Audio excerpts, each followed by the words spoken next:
welcome to the return of a CORT tradition. Hi there, everybody. I'm David Amboys, flying solo for this portion of CORT Indianapolis 500K qualifying as we get ready to go. We are right on time for tonight. If you're new to the Championship Online Racing Teams, this is the renewal of a long-time CORT tradition, the Indianapolis 500K, a new look, a new breed to this Indianapolis 500K. This event was last ran in 2016, and this is a new event. This is a new take on it, and we are running this Indianapolis 500K. This is the qualifying for it tonight. We will not be racing tonight. This is just the qualifications, but a field of over 62 entries trying to make the show here tonight at Indianapolis for next week. So we have 32 in the server, or we will have 33 who make the show. Tonight we will figure out those 33. First car on track is Johnny Parem, and these cars will all go out in a predetermined draw order. And Parem, the California native, CORT driver, runs in the CORT National Series and making his way around the speedway. These drivers will have 2 laps to get around the field or get around the track. And the one exciting thing about this is the fact that this will be all pretty much static weather. The weather will be consistent. It will be an 11:30 clock for the weather, and the track temperature will remain the same. And let's take a look at that weather right now. As you can see, it is 112 degrees on the track temperature, and it is iRacing default otherwise. And that track temperature will not raise and will not lower the rest of the way through this qualifying session. As we ride along with Parem right now, we see where he comes off of turn number 4. These cars have just enough fuel to complete 2 laps. They will not be able to complete a third. Parem to the line, a 39.673. He will improve on his first lap, and that will be our barometer here now. Second car out is Kieran Broghelli, a newcomer to the Championship Online Racing Teams. One of these drivers who is kind of a spot start in this event. A mega entry list here tonight for the Indianapolis 500K. 62 cars entered. 1 had to withdraw, so we are down to 61. However, you could almost have a race in between all the drivers who failed to qualify for this event. So they go through turn 1. Kieran Broghelli is on his first lap, as Johnny Parem does have the fastest time so far in Indianapolis 500K qualifying.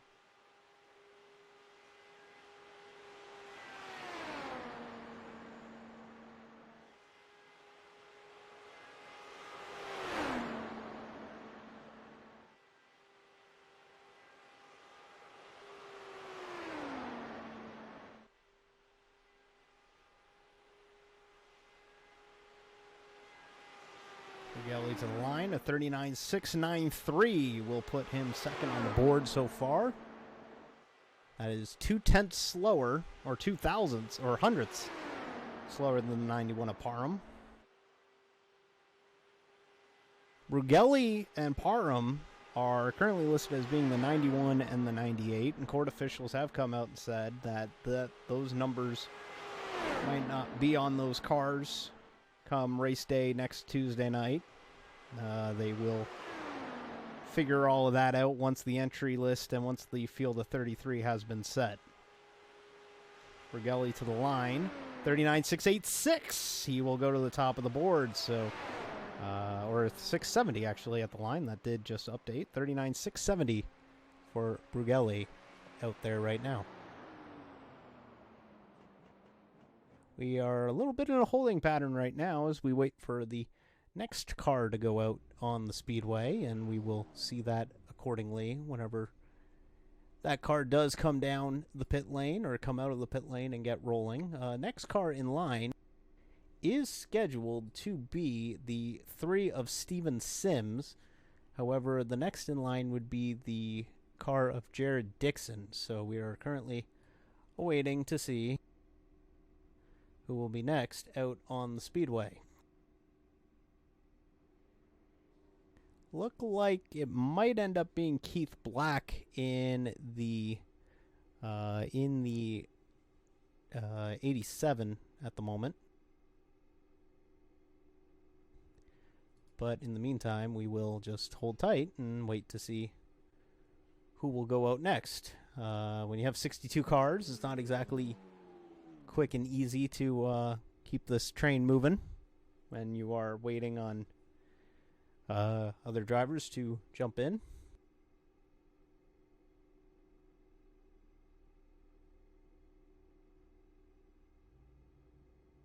If you're new here, the Indianapolis Motor Speedway, 4 turns, 2.5 miles, located in USA. No way. And we got 4 corners here. 9 degrees of banking will be something to watch out for. Actually, we will have a goer now. We are moving on to the 4th car in line. That is Jared Dixon. Tonight he is in the 48. I believe he is entered in the 60. Dixon goes out on his outlap. The outlap going to be very important on your qualifying run. You are definitely going to want to have a good outlap. Every little bit is so crucial to having a good qualifying lap at Indianapolis.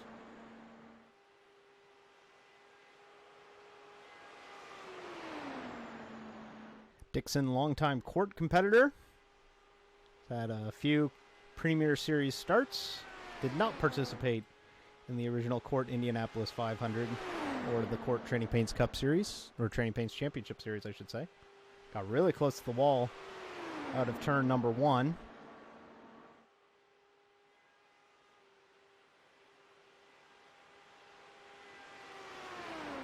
Lap 1 for Dixon.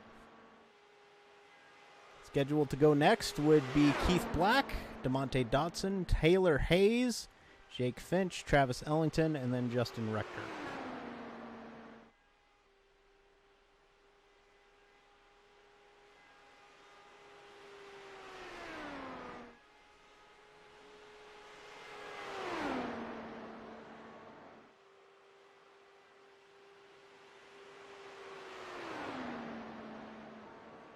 Dixon's first lap was good enough to put him 3rd of 3, 39.991.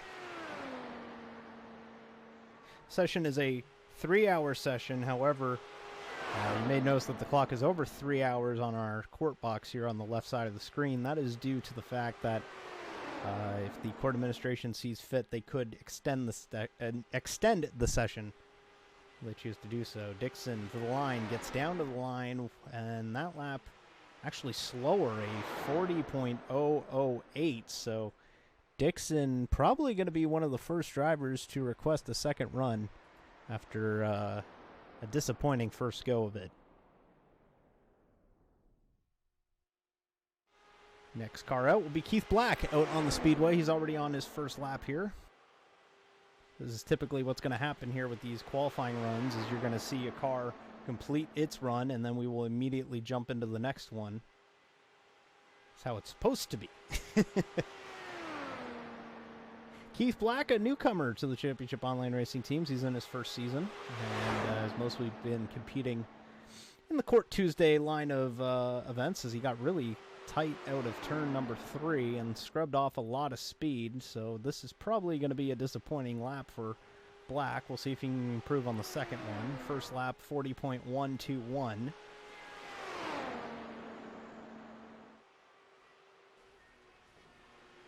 And Black has the wall. So Black will have to rely on that first lap, as there he goes flipping. He's found the flipper. And he has flipped. So Black, our 5th car in line, has wrecked it, but he has posted a time, so we'll see if that stands up or not. Judging by the practice session, when we were seeing the practice session, there were a lot of really, really good times out on the speedway, so we're going to have to see if that holds up. DeMonte overshot Dotson out on the speedway now.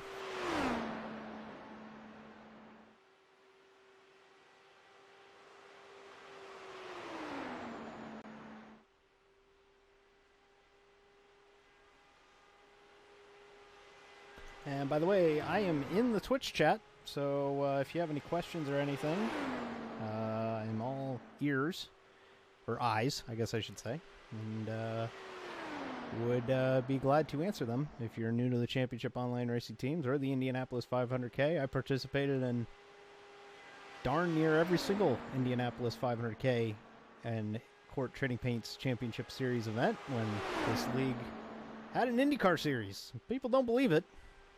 It's true. The Championship Online Racing Teams did have an IndyCar division from 2012 to 2016, or 2015. As Brughelli, or as Dotson tries to improve on Brughelli's time, 39.963, put him third on the board.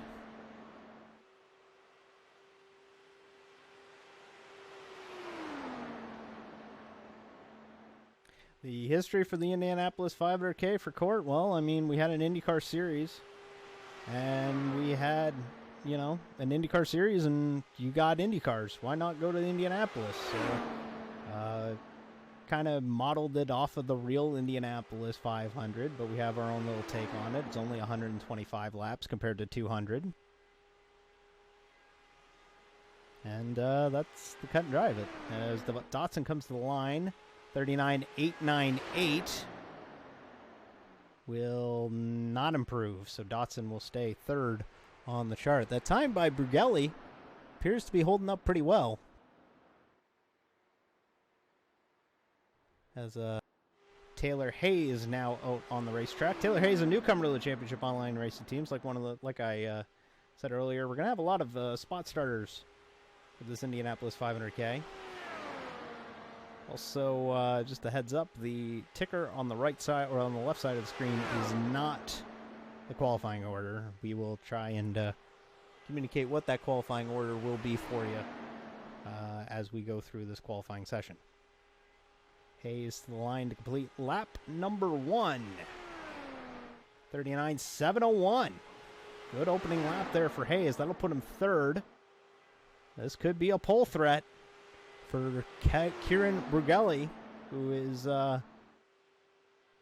looking like these two are going to try and make an impact on the Championship Online Racing Teams. Hayes down the back straightaway, looking good.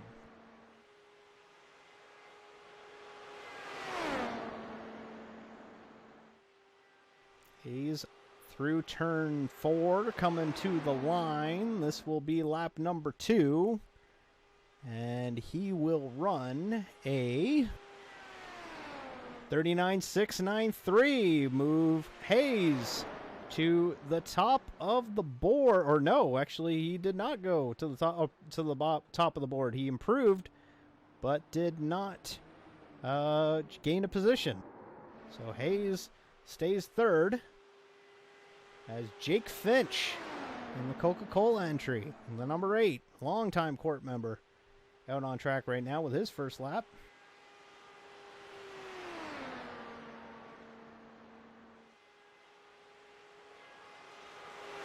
Jake Finch, longtime competitor in the CORT National Series, part-time this season in that division. Finch heads down the line and gets ready to complete lap number 1. 39.752, good enough to put him fourth on the board on his first lap.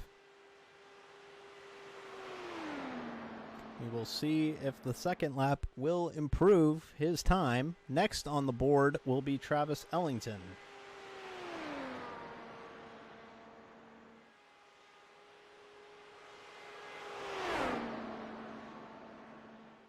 Finch, the Gadsden, Alabama native, coming out of turn number 4 and coming to the start-finish line. Finch trying to use every little bit of that banking. And Finch, 39.844, will not improve. He will stay fourth. Next out, Travis Ellington in the 22. Got a person in the chat asking if this is a fixed setup. Yes, Championship Online Racing Team prides itself on fixed setup racing. Typically don't see any non-fixed setup racing in the Championship Online Racing Teams, as Ellington Gets it down the back straightaway on lap number 1. Next on board will be Justin Rector.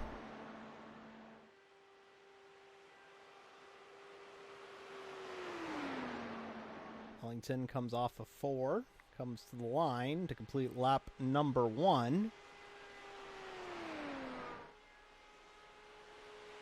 And a 39.951, good enough to put him 6th on the board as it stands. 20 minutes into Indianapolis 500K qualifying.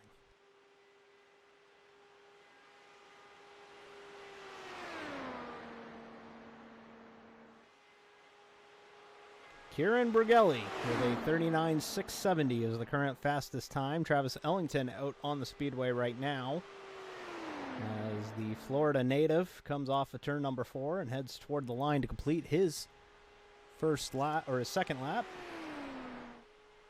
39.768, so he will go faster. He will move up to 5th.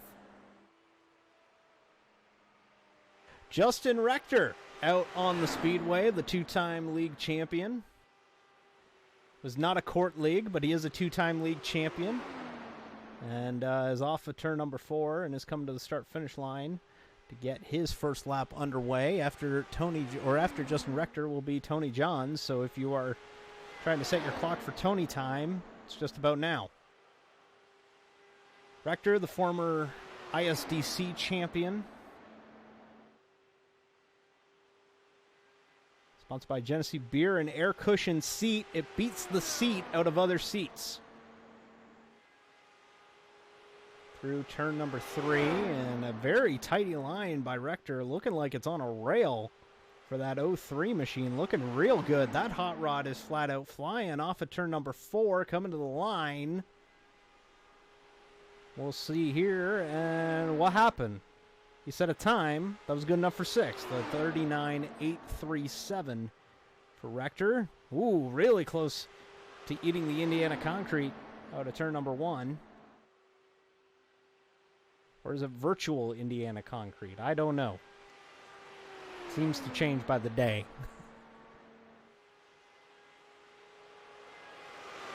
Rector leaves here looking really good. Very solid qualifying effort, but again, only 9 times have been posted of at least 50, as we saw 50 in the opening 1-hour practice session before we came on the air. Rector to the line. A 39.970 will not improve. Well, folks, we've been looking for it, and we got 31 people watching right now, so want to give you guys a shout-out, as the 31 at Tony Johns is out on the speedway. Tony Time is present. The ever-popular Tony Johns, as he comes off of 4. The Indiana native, actually returning home to Indiana for this one. As Johns will come to the line to start lap number 1. Johns, a longtime CORT competitor, defending ARCA GTE champion in the American Road Racing Championship Association series that competed last night at Lime Rock Park, where yours truly might have gotten into Mr. Johns at one point. I felt really bad about it.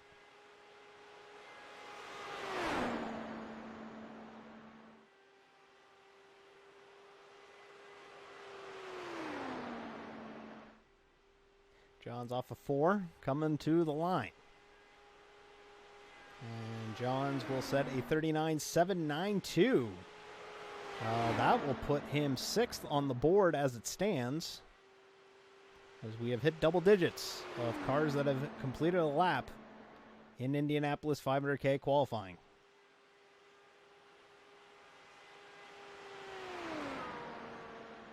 John's such a popular figure in the championship online racing teams, and gotta say, if he misses the show for this, that would be, personally speaking, that would be a shame, because this is a guy that loves the Indy cars, loves the Indianapolis Motor Speedway, being an Indiana native, and would really be a shame if he missed out on the show. A 39.915 will put him 6th on the board,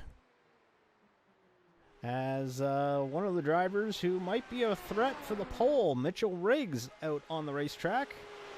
Driver that is contending for the Championship Online Racing Team's National Series Championship on Wednesday nights. which will be in action tomorrow night at the Richmond Raceway.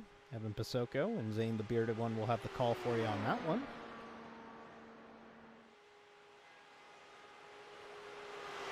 Riggs here, a popular figure in the Championship Online Racing teams as well. Kind of comedic life of the party a little bit as he comes off the front stretch and will complete lap number 1. That will be a 39.607. So Riggs immediately to the pole. New pole sitter, Mitchell Riggs in the 09 to the top of the chart. I want to give a shout out to CTech Crazy Max in the Twitch chat who has posted the driver order for these qualifying orders. You can follow along over there.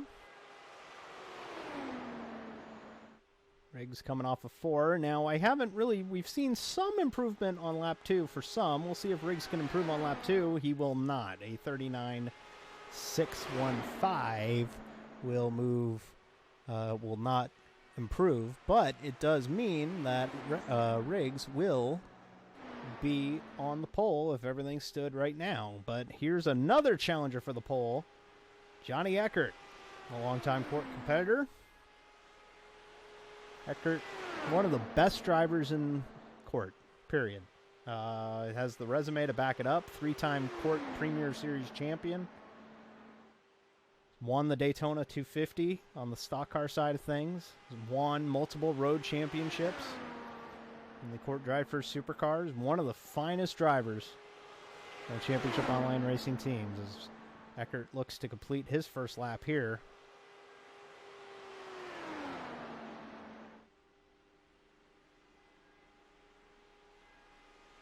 Eckert coming off of 4, coming to the line. He will set a 39.704. Good enough for 5th on the board.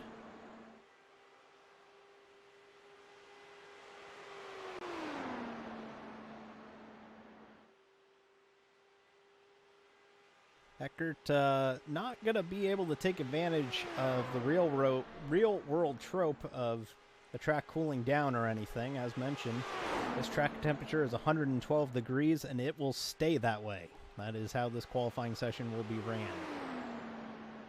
Eckert off of 4, coming to the line to finish lap number 2. Next on the track will be Drew Glover. Eckert, 39.694. Improves, but only slightly. He moves up to 4th. Here's a blast from the past for me here. It is 112 degrees Fahrenheit, as Matt's desk in the chat asks. Hope you're having a wonderful Tuesday evening.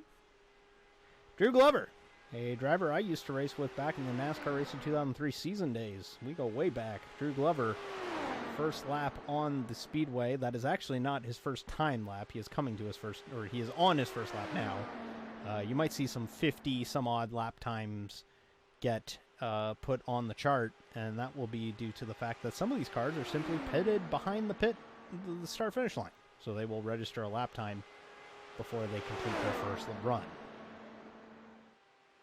As I was mentioning, Drew Glover, a longtime competitor in the ASRC division with me and, ironically enough, LA Kings broadcaster Alex Faust. 39.831 will put him 9th on the board.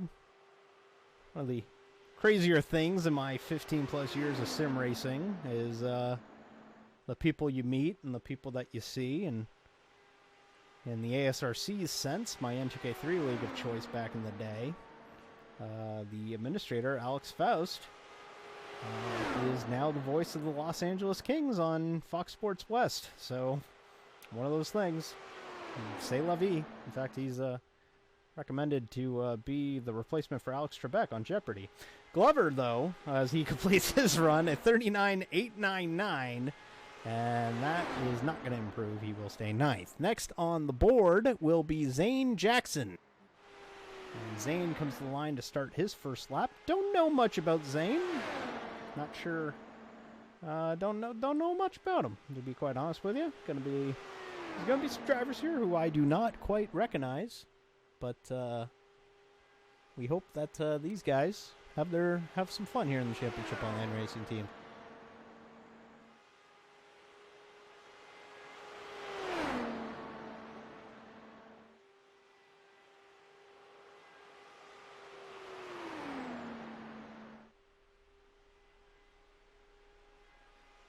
As Jackson comes to the line to complete lap number 1, 39.689. So Jackson will move up to 5th right out the gates here in his first lap. Have seen some drivers improve on lap 2. He did get a little high, and it looks as if he is going to... Is he shutting it down? No, he's going to go for it, it appears. So Jackson will continue his second run. Oh, no, he has shut it down. He has shut it down. The Matador, Ole, Julian Mador, now out on the racetrack as he gets ready for his outlap.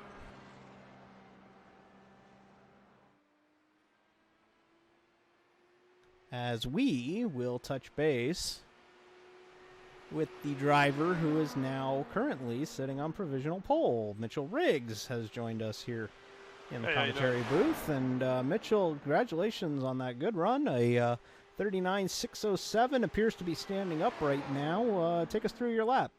It was just really smooth, not trying to make any weird wheel adjustments or just trying to keep it a smooth line and making sure I just kept my momentum up. Is it difficult to qualify here in a group qualifying session? Typically in the Championship Online Racing teams, we have the single car qualifying like this, but it's everybody goes at once, nobody's watching you. Is this a little bit difficult when you know that the pressure's on with everyone watching? Well, I mean, you know, it's different for sure. I mean, everyone's watching and judging kind of your lap and seeing if it's going to stack up to theirs. So it's a little different, but you know, just run your lap and see how good it does. It's not much different than that, you know. Yeah, and also you come from a background of stock cars, as Mador sets a 39.829. That's good enough for 10th on the board right now as it stands. You said you're used to stock cars. You know, you're currently in the points battle for the Championship Online Racing Team Stock Car Division, the CORT National Series, which runs tomorrow night here on CORT Vision. Is it difficult to get used to these Indy cars, these Indianapolis cars with the wide tires and low weight? Yeah, I mean, I've done a couple official races with this car, and it's still tough. I've never really done anything to this scale with this car yet, so still getting used to that, still getting used to how it drives, and you know, the arrow pushes you get behind someone else, and it's tough, but I think we'll be fine for the race. I think we'll get used to it, and I think we'll be up front. All right, well, we'll touch base with you later if your time appears to keep holding up. All right, thank you, Dave. All right, that's Mitchell Riggs, our current pole sitter. Julian Mador moved up to 7th with a 39. Let me see the times here. Sorry, folks. 39.731. So Mador actually improves a little bit. Chris Sweat, the Ergodyne entry. And one of the few drivers in this field, Julian Mador was another one, I believe, who participated in the inaugural CORT IndyCar event, a CORT Grand Prix in Miami, back at Homestead Miami Speedway, October 8th, 2012. I can remember the day like it was yesterday. That was the most nerve-wracking day as owner of the Championship Online Racing teams I can ever remember. Sweat, though, longtime veteran of the series, as he comes to the line of 39.801 on lap 1, will move him to 11th on his first lap. Sweat here, long-time Championship Online Racing team member since the beginning, and one of the best painters in the Championship Online Racing teams, and he's so good at designing these cars and making them look great. And I think that some people, honestly, who work in the industry once it all fires back up, which appears to be next weekend, should really give this man a call if they want some liveries designed. Sweat off of 4, coming to the line, 39.783 improves. He will move up to 9th on the board. And next will be the Californian, Patrick Britton, the red 6.6, which is white. Did see a question in the chat while we were interviewing Mitchell Riggs there just a moment ago. Are drivers allowed to request a second run immediately? Do they have to wait until everyone has a run to request a run? I will try and get you an answer on that, but I believe that these drivers here are all going to be able to request a second run, and that will be in order of the first runs. So whatever the qualifying order for the first run was is however your draw is for the second run. Now, it is not mandatory to draw again, and you do not lose your first time. You can only gain, but to some drivers deep in the field, it'll be a little bit more difficult. Britain moves up to 5th. First lap, a 39.683. Looking real good for the Californian.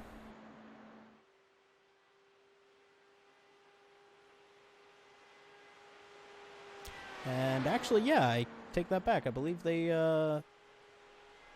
they have changed. They have changed the rule. I've misunderstood the rule. Actually, my mistake. Correction to that.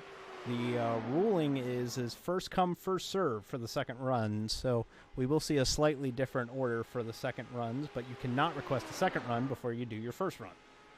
39.716 for Britain. Does not go faster. As we move on to the former Fuel IndyCar Series champion, Chiton Bommersbach. And if there's one guy in this field who has the IndyCar experience, and that could be a threat for this pole, it's Chiton.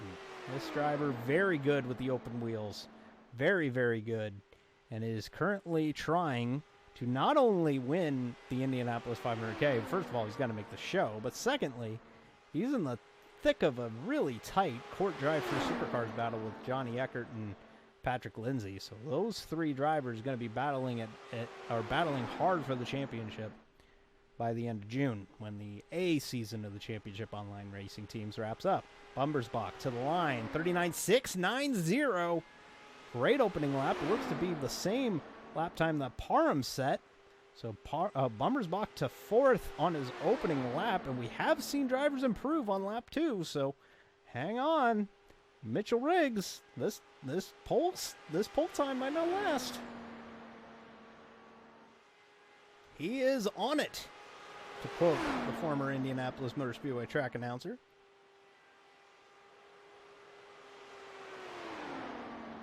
Out of 4. Coming to the line. We'll see what Bommersbach can crank out here. And it'll be a 39.652. It's faster, but not by much. It's good enough to get him to 2nd. But he is not on the pole yet. Next out on track, Robert Hill Jr.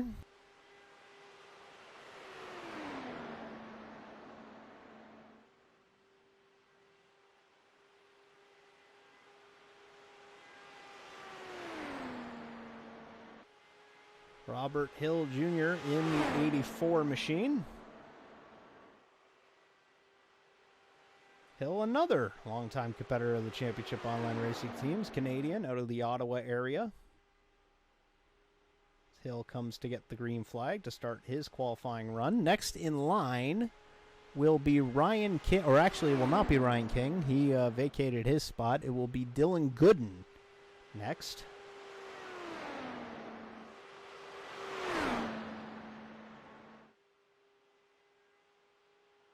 Really, this camera shot really shows you just how quick these cars are, how quickly they gain on this back straightaway here at Indianapolis.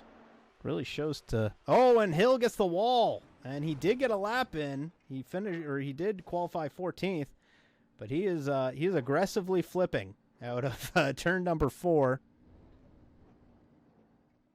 So Hill is done, and now we will see what the 75 of Dillon Gooden in the Castle Motors entry can do with his qualifying run.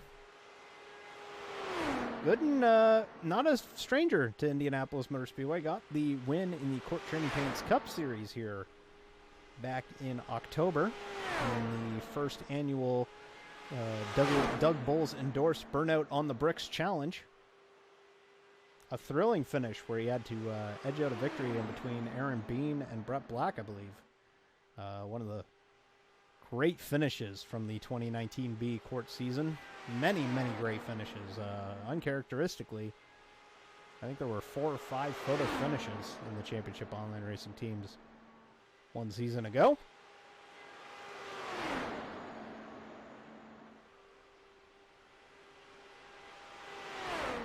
Next in line will be Ricky Butler. Gooden's first time, a 39.777. That is good enough for 14th on the board.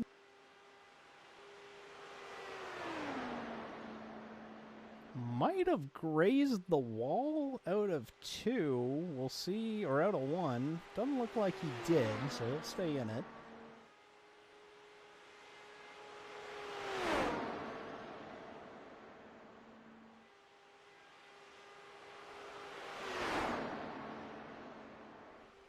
Gooden off of 4, coming to the line. And he will set a 39.811, so he will not go faster on lap number 2. Ricky Butler, the Brian Fletcher Motorsports entry out of the VARC series, which is helping promote this event. And we want to say again, thank you very much to the VARC people, Kyle Pokrovsky, Chris Burke, all those people over there at the VARC series. They were scheduled to have a race at the Pocono Raceway tonight, but they moved their event, and we moved an off week around to make this as big as we could. And that is what we are seeing right now, a gigantic, large field for this Indianapolis 500K, and we will be setting it tonight when all is said and done. Butler coming to the line to set his first lap, a 39.789 will put him 15th on the board, as we have 21 cars that have qualified so far. So if you're wondering, we have 25 out on, or 21 on the qualifying. Oh, and Butler gets the wall, so that'll be that. And now we see what the Raccoon can do, the Bean Machine of Aaron Bean.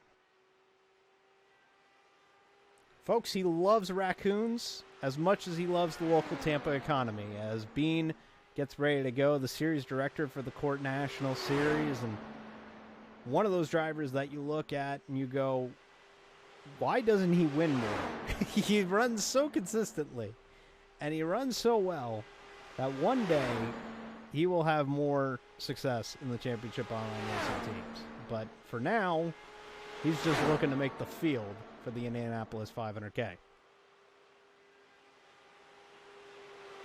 Bean has been a competitor in the IndyCar, or in the championship online racing team, since 2017, when he made his debut. Has long said that he really wish he was around for the IndyCar days of this league, and luckily appears to be having at least a small little chunk of what it was like when the Indianapolis 500K was a yearly event for the championship online racing teams. Bean to the line, first lap, 39.681. Very good opening lap time. That will go ahead and put him 6th on the board. So Bean with a really good opening lap time. And hey, folks, don't look away. This could be a pole threat for Mitchell Riggs. Riggs, Bommersbach, Braghelli, Parem, and Eckert. Your top 5 right now as it stands.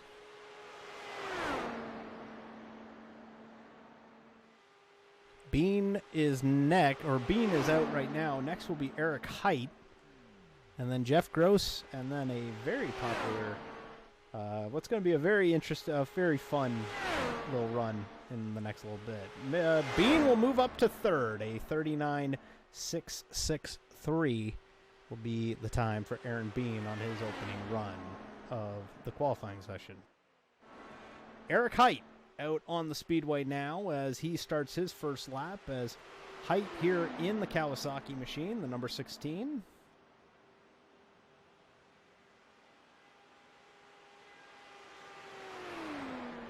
Hight, another longtime competitor in the championship online racing teams. He's mostly been bouncing around the Tuesday division.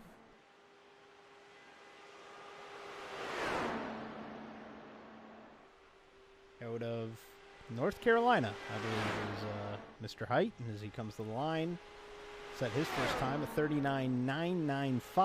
That will be good enough to put him 21st of 23 so far.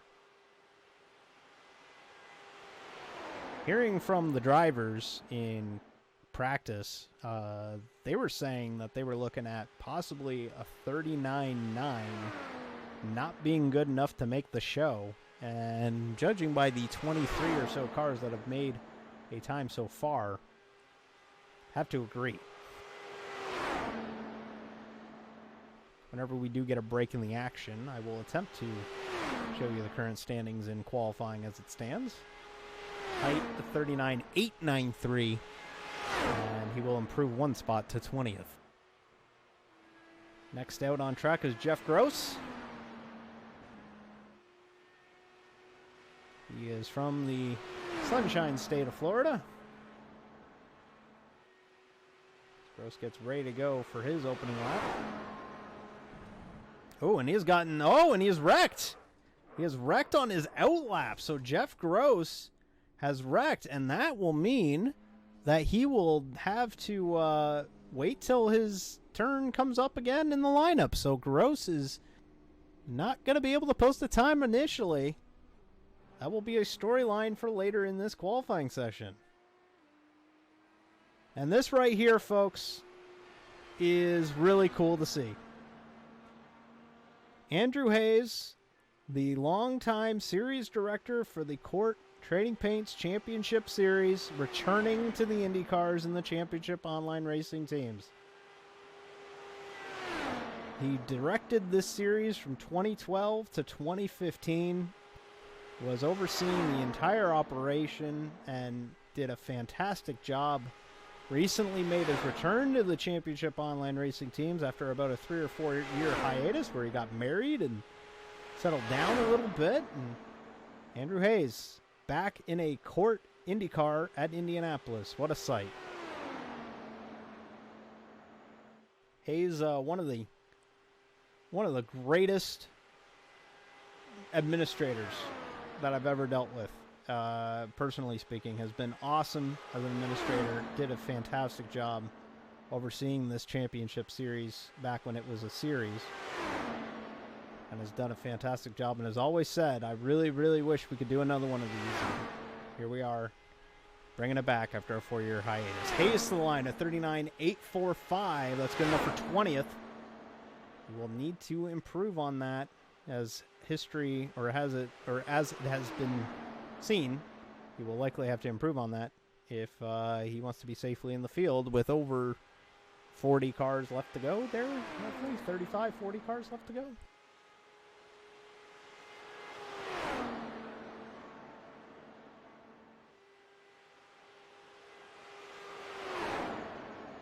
Hayes coming to the line to complete lap number 2. One of the 14 drivers who made their debut in CORT with the first race. Hayes to the line, a 39.826. Will improve a little bit. He will improve to 18th. As next will be another driver who made his debut in the championship online racing team at the debut event, Mike Husby. And the number 6 is now on the racetrack. White Mamba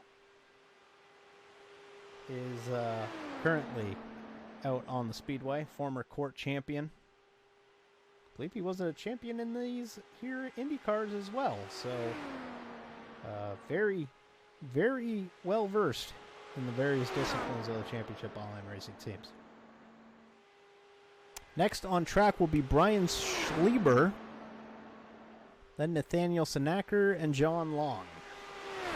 And we will hit the halfway point of our opening qualifying runs here tonight. Mike Husby, first lap, 8th fastest, 39.688 out on the speedway. So Husby with a very good opening lap. And he might just call it. No, he's actually going to keep going. Looked like he got a little loosened too. This car's all trimmed out in qualifying trim. Not a lot of downforce. They don't run a lot of downforce in Indianapolis, and even then they're running less.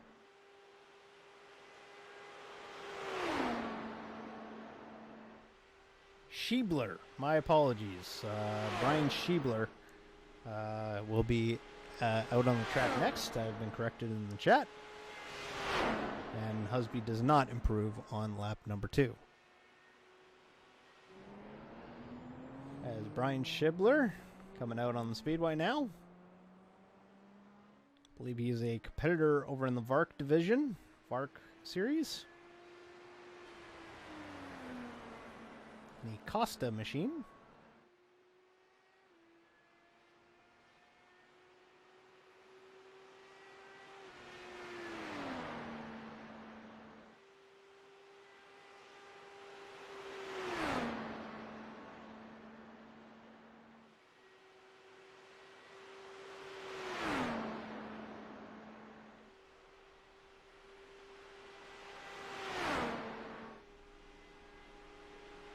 Comes the line to start lap number 1.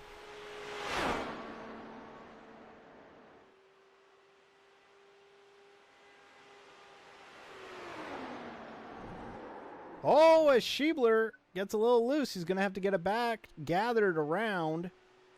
As he got a little loose off of 2 there. It looked like he might have got a little bit of curb. And Schreiber will have to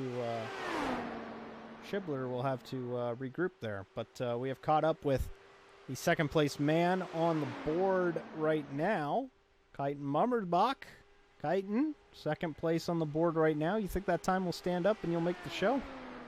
Oh yeah, I'm pretty confident that that's going to be good enough to keep me in the show. I don't think it'll hold up a second. I think some people will run faster laps. I don't know if you guys caught it, but I hit the wall on my out lap. So I there was a little bit more left in it, but I was lucky to be able to turn such a good time after hitting the wall. And then he plans to go out again, maybe try and flirt with that pole. I mean, you were only 4 100ths off. We'll see. I want to see how these runs play out. I want to give some people opportunities to have a second run, but you know, if it's late in the going and there's time for me to make a run, maybe I'll go out there and take a shot at the pole. All right, so Schreiber recovers pretty well after getting loose off of turn 2 on his first lap. Will move up to 12th with a 39.737. John Long is set up to go next. Meanwhile, it is Nathaniel Sinacker out on the speedway. Kite, you've had a really exciting 2020 CORT season, but with the fact that you're coming back to IndyCar, something that you do on a full-time basis on Thursdays in the Fuel Series, and being the defending champion of that IndyCar series, is this something that you kind of circle, saying, hey, the competition might be better here in the championship online racing teams, might have a chance to really kind of make some waves with a big victory here at Indianapolis? When I saw that there's a 62 car field that was all the way full to the brim, my eyes just lit up. I'm really excited to have a go at the competition here in the championship online racing teams league. I think it's going to be a very exciting show, and there's some really good drivers here who don't run Indy very often, but when they do, they come out and they come strong. So I'm excited to see what the race holds.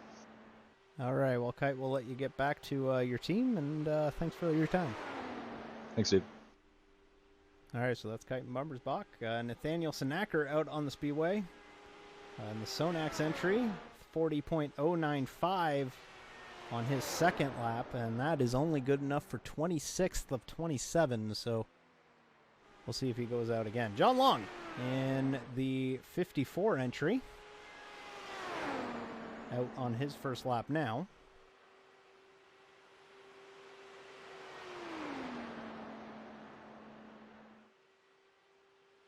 Long having a really, really good CORT National Series season. Really running well in that division.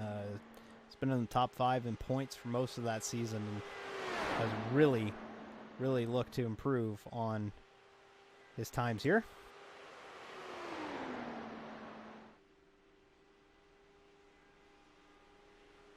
And this is where I notice, folks, that the pole time on the graphics are incorrect. They are giving everybody's fastest lap and not the session's pole time. So that is incorrect, and I apologize, folks. Hopefully none of you noticed after I mentioned it. John Long's first lap is good enough for 25th of 28. a 39.975.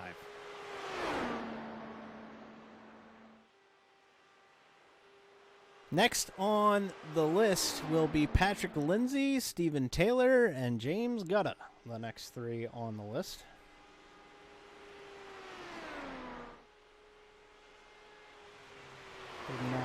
.846, good enough for 23rd for Long. Patrick Lindsey getting out on track. This will be his first lap here. Lindsey, the Georgia native, now finding Alabama home.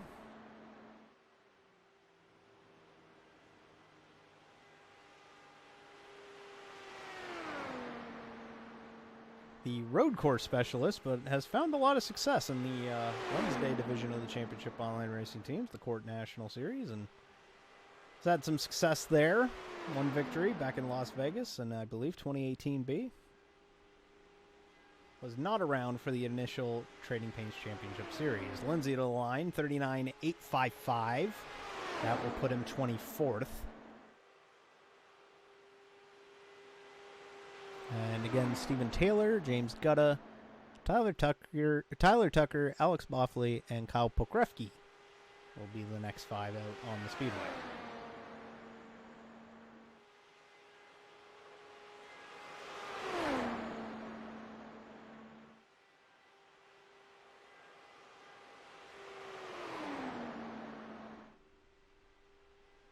Lindsey off of 4 for his final lap of his first run. 40.021, so did not improve on that one. The 42 machine is Stephen Taylor out on the speedway now. The familiar yellow and red of the Bojangles colors on that 42 car. Just a little bit different. Not quite a fendered car. It's a car with wheels that are open, hence the term open wheel. So he gets out on his first lap. Taylor might be a threat for the pole. He's always fast in qualifying, and we'll see if he can translate that to an Indianapolis 500K pole.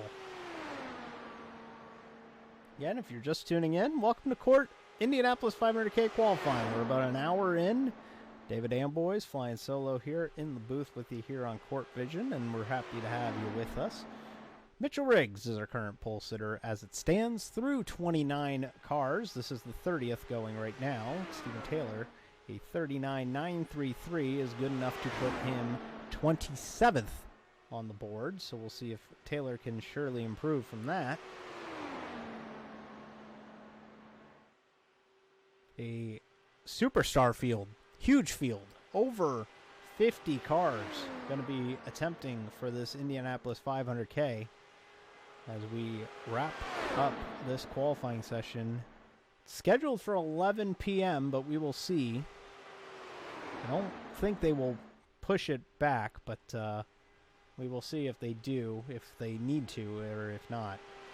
Taylor, the line of 40.286, so he did not improve on his second lap, so Taylor's got to be disappointed with that. A 27th qualifying effort. Out on track is the 58 of James Gutta. Jim Gutta. Gutta out on the speedway in the 58. Have to imagine that car will be renumbered to the 86 come a week from Tuesday if he makes the show. Gutta, the 2016 B CORT Cup Series champion.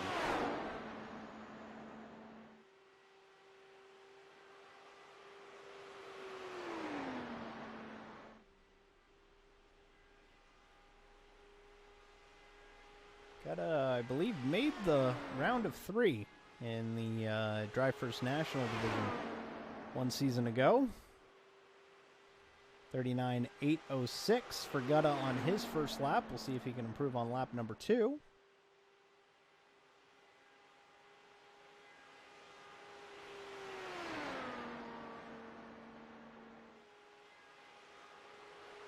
Next in line will be Tyler Tucker, the former Trading Paints Championship Series champion.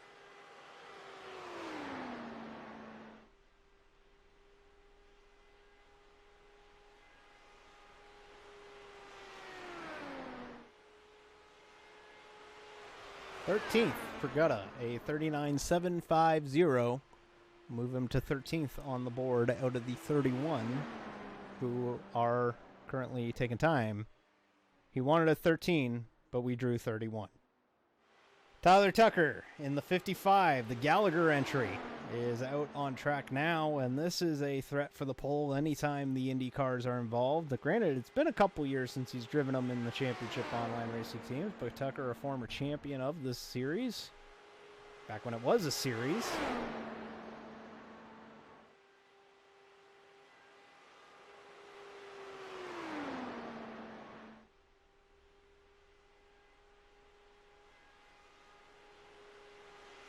Normally known for running the high side of the racetrack. Have to imagine that the high side driver is not going to want to run the high side of the racetrack for this qualifying effort. That wouldn't be ideal, but this opening lap is ideal. A third fastest time, a 39.657.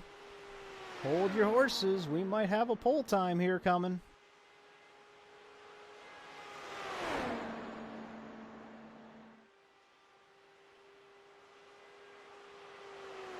Tucker off of 4.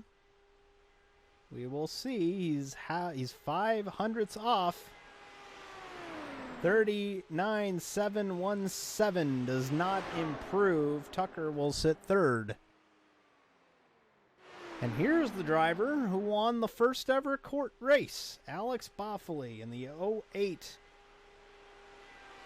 The target entry out on the racetrack now. Boffoli won the first ever CORT race back on October 8th, 2012. At Homestead, Miami, all those eons ago. And is currently looking to qualify for the Indianapolis 500K here on May 5th, 2020. Happy Cinco de Mayo, everybody.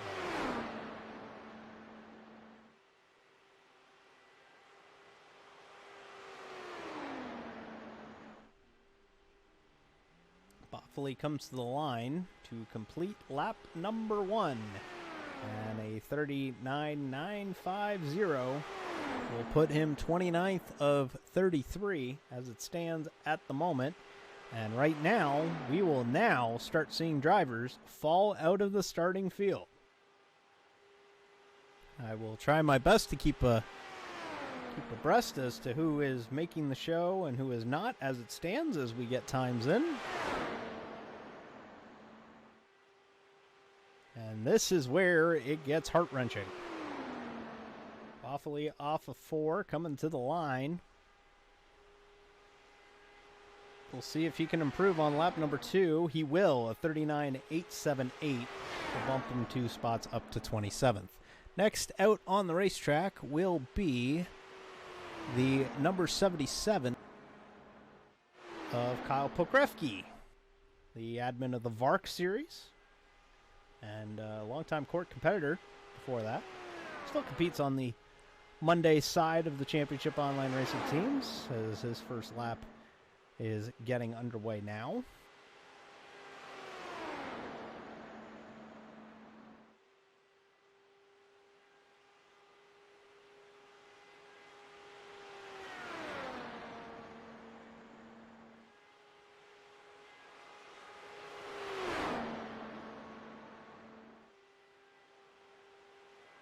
As you can imagine, Keith Black is currently on the bubble in the 87.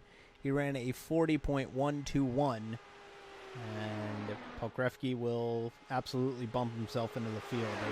A 39.778, good enough for 20th.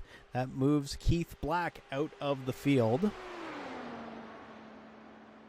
Keith Black has already requested a second run. He will be the second of the cars who have not complete, or that will complete a second run. After this run will be the 18 of Michael James Cox.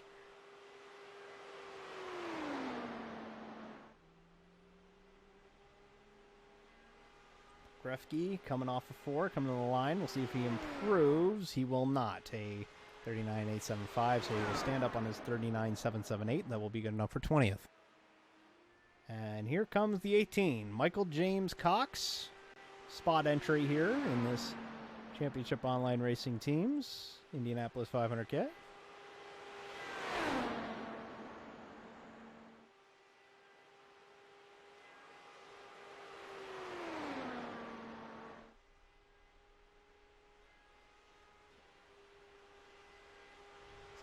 Comes to the line to start his first lap.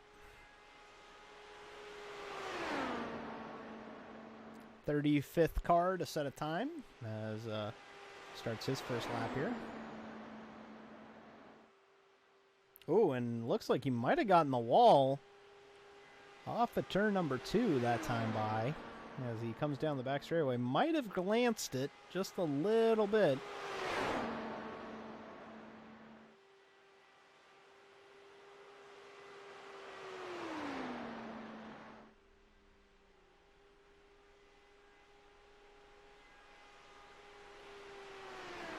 Cox at the line will set a 39.915.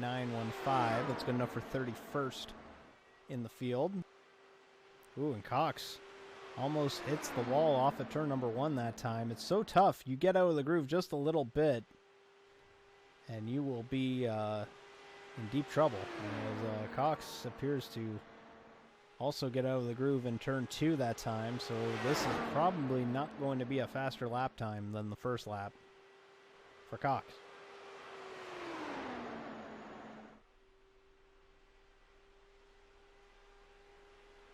Again, the track is not evolving. 40.099 for Cox there. The track is not evolving like you would think. iRacing does have the ability to have a dynamic track and everything, and that will be in effect for the actual 125 lap 500 kilometer race next Tuesday night. But for this qualifying session, the court officials tried to keep it as static as possible, as stagnant as possible. So we're running iRacing default weather, and the clock has not moved, actually. This is staying on 11:30 a.m. server time and has not moved a second from that and has remained that. So the track will stay the same through this entire qualifying session. It is all based on driver skill. Brett Black out on the speedway right now, and the series director of the Court Tuesday division, who, again, thank you to Brett Black for moving around some off weeks, making it possible for us to do the Indianapolis 500K as it is. Sets his first lap, a 39.650. That will move Black all the way up to second. So Brett Black to the outside of the front row as it stands right now. This could be a pole time if you can get it together on lap number 2.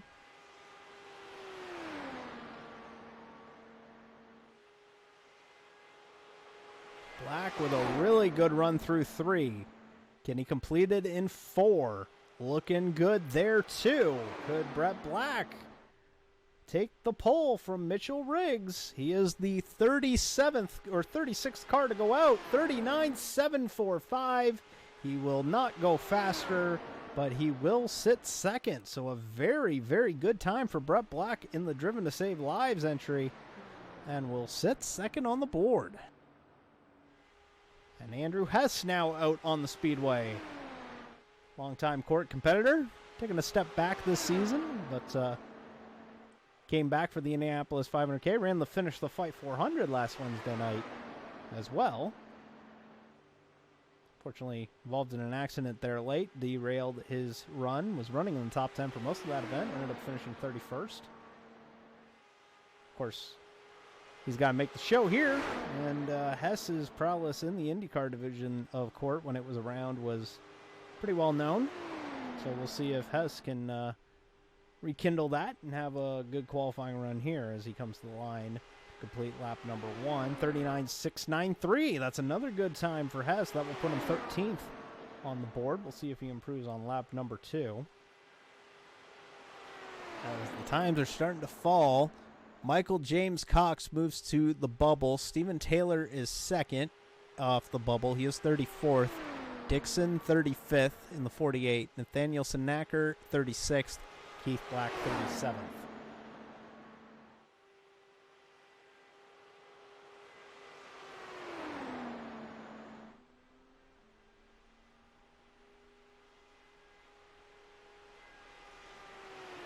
Second lap, a 39 or 39.676. So move Hess to 8th Very solid lap times back-to-back for these two, as Hess will move to 8th on the board. Nick Stoller in the 51. That car is entered in the 98, but again, as we mentioned at the top of the show, car numbers are subject to change once we establish our field of 33. Stoller in the 51, likely going to be the 98 when it comes race time. First lap out on the racetrack now as we have our 38th car out on the racetrack. Nearing the end of round number 1 of qualifying. Next will be Joseph Cervone, Jeremy Heath, Chandler Carroll, Kevin Bingle, and John Dragonetti. And I don't believe John Dragonetti is here, so that would mean that the next car in line would be Roger Espinoza. Stoller, longtime competitor in CORT, loves the IndyCar division. Was a big fan of the IndyCar division when it was around 14th on his first lap, a 39.710, and he will get the wall. So Stoller gets the good lap time in, but hits the wall, and that will derail any chance of him having a second lap.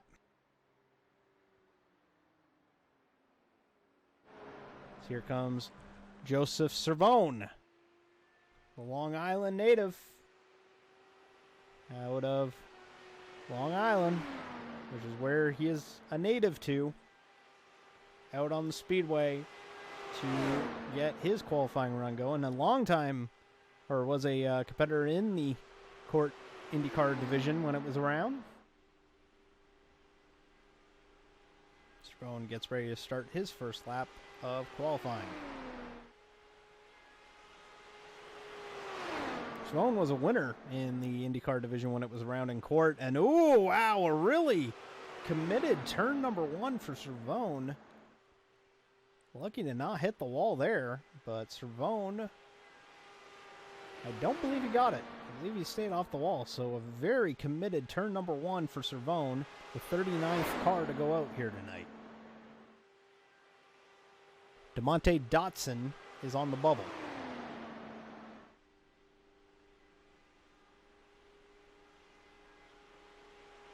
Cervone to the line, 39.873. That's good enough to put him 31st. Got to figure that turn 1, and there it goes again. And that time he really hit it. No doubt about it. He hit it that time. And Cervone will have to rely on that first time, which is probably not going to stand up. And the next car out will be Jeremy Heath in the Pantagona, number 33, looking to crack the 33.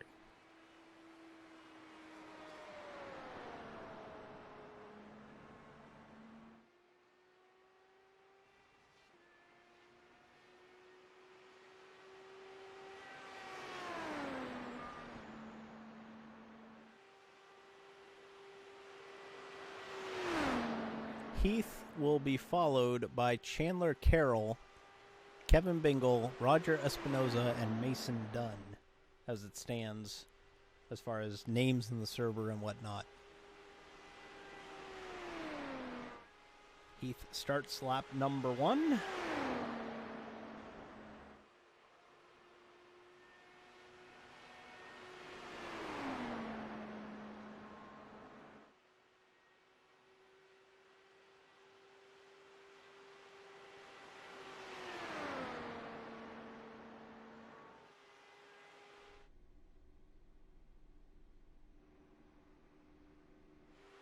Sorry there, folks.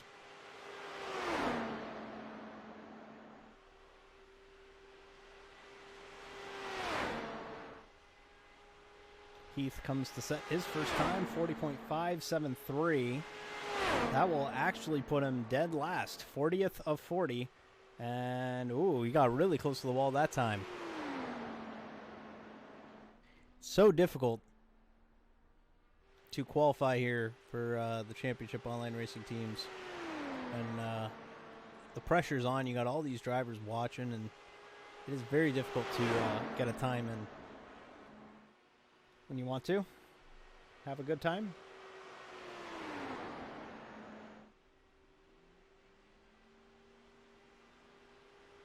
Heath comes to the line. 40.466, so he improves, but not by much. He is 0.3 off the next car in line.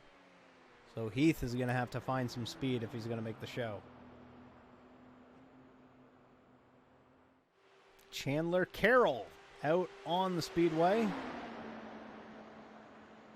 This is a newcomer to the Championship Online Racing Teams.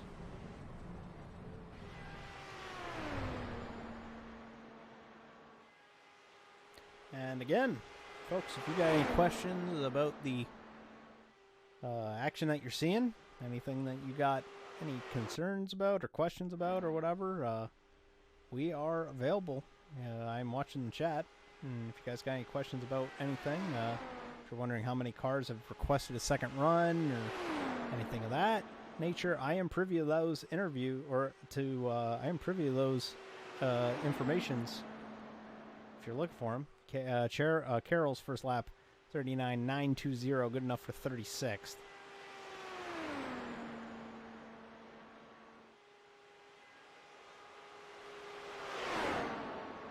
That's my favorite juice. That's a new one there. I personally very much enjoy a nice peach juice. It's my personal favorite. Carroll to the line, a 40.111, 36th on the board. Gotta imagine he'll request a second run.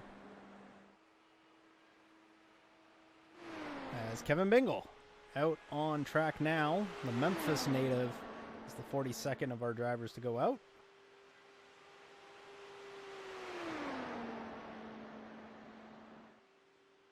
And to that statement that CTAC Crazy Max says in the chat that that there's a lot of drivers requesting a second run, I'm looking at the board right now. We are looking at 28 drivers who have requested a second crack at it. See how many they get in. Bingle to the line. Everybody was guaranteed at least one run. Bingle to the line. Will be a 39.770. Good enough for 21st. See how tight this field is just from the court box on the left side of the screen. You're seeing how very, very, very tight the margins are in this field. It's a very difficult to get in field to get into. A quarter of a second is the difference between first and 31st. Bingle off of 4, coming to the line on his second lap, and he will run faster, 39.728. That will bump him up to 15th. As next in line is scheduled to be John Dragonetti. However, he is not here, so imagine that will now move up to Roger Espinoza. It appears as if we got a little bit of a break in the action. So real quick, we'll take a look at the results as it stands. Mitchell Riggs, Brett Black, Chiton Bommersbach, Tyler Tucker, Aaron Bean, Kieran Brugelli, Johnny Parem, Andrew Hess, Johnny Eckert, and Patrick Britton. And as we cycle through the rest of this field, you can keep an eye as to who's your favorite as we run through our qualifying session here at Indianapolis, as we have 42 or so completed on the board as it stands right now, with more to come. Next out is Roger Espinoza. Roger, from a former Marine. I believe he is a former Marine. I don't think he's in the service anymore.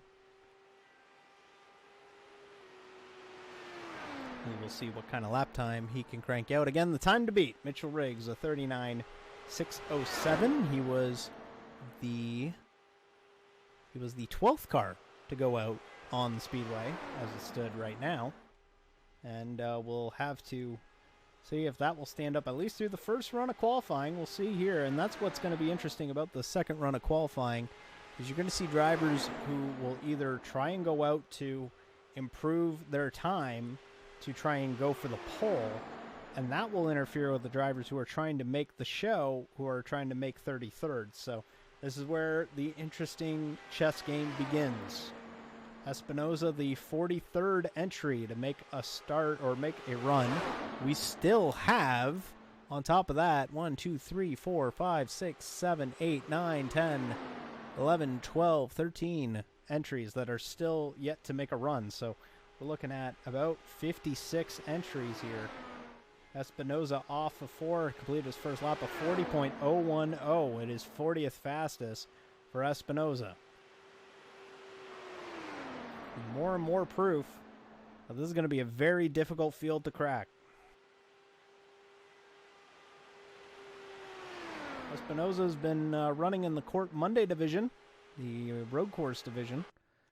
Has been having good runs in that division over the last few weeks.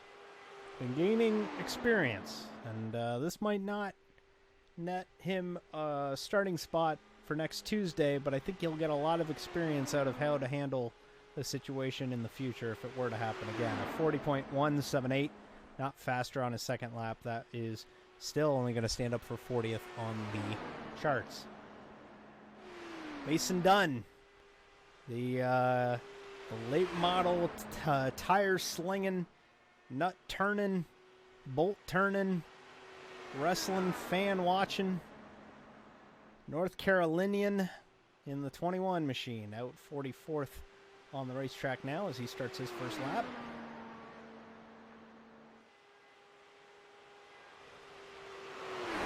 Dunn had a really, really good run going about a month ago at Oxford Plains in the CORT MH Design Series, the modified division. Kind of got derailed by being involved in an incident, but Dunn here has shown flashes of speed. We'll see if he can keep it up. 40.982. That is still only good enough for 44th, which I believe that was his outlap. That might have been his outlap.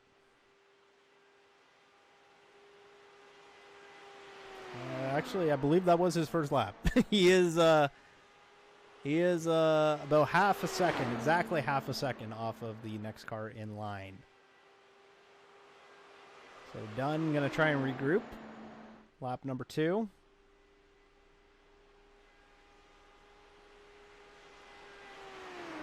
.020. So that will improve only slightly. That will move him to 41st.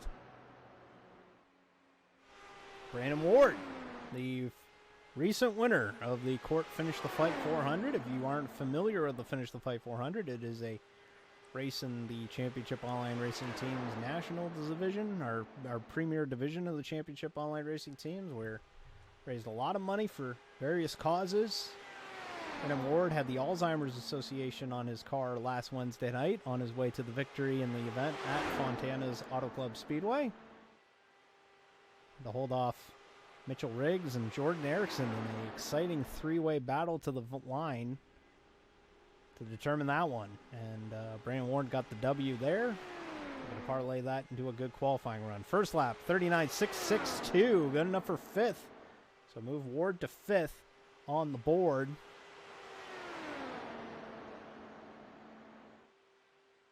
And Ward here looking really good. 5th fastest on his first lap. See if he can improve on lap number 2. Looking really clean through 3. Looking really speedy. Still 228 in the middle of the corner in 3 and 4. Looking really good. Did not shed off a lot of speed. Coming to the line, he will run 39.696. Ever so slightly slower. And he will move, he will stay in the 5th spot. Brian Fletcher, out of Tampa, Florida. In the 82 machine, out on the speedway now. First lap on its way.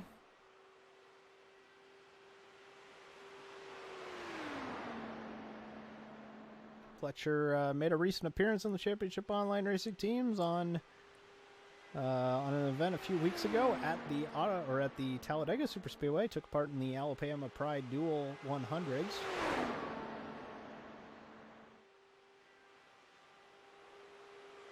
Part-time competitor in the Championship Online Racing Teams. Mostly focuses on the VARC series that runs on Tuesday nights. And Fletcher to the line, a 40.009. 41st on the board as it stands. And he will get the wall. So That'll put an end to his run there. Fletcher gonna have to call it quits on that first lap, which is not good enough to make the show as it stands. And next out on track will be the number 32 of Justin Stillman, who will be he will be channeling his inner Buddy Rice and Buddy Lazier and various other Indy Racing League drivers to try and get his lap time going.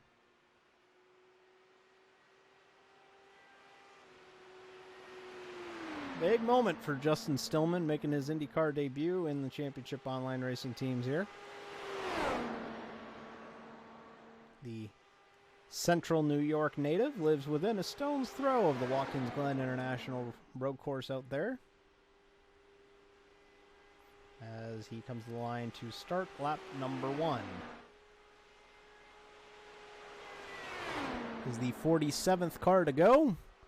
We have 48, 49, 50, 51, 52, 53, 54, 55, 56 cars in the server, so looking like there will be about 23 drivers who will fortunately have to find alternative plans when it comes to next Tuesday night. Got in the chat. Shout out to John Paul Jr. Shout out to John Paul Jr. First lap, 40.085. That's good enough for 44th on the chart.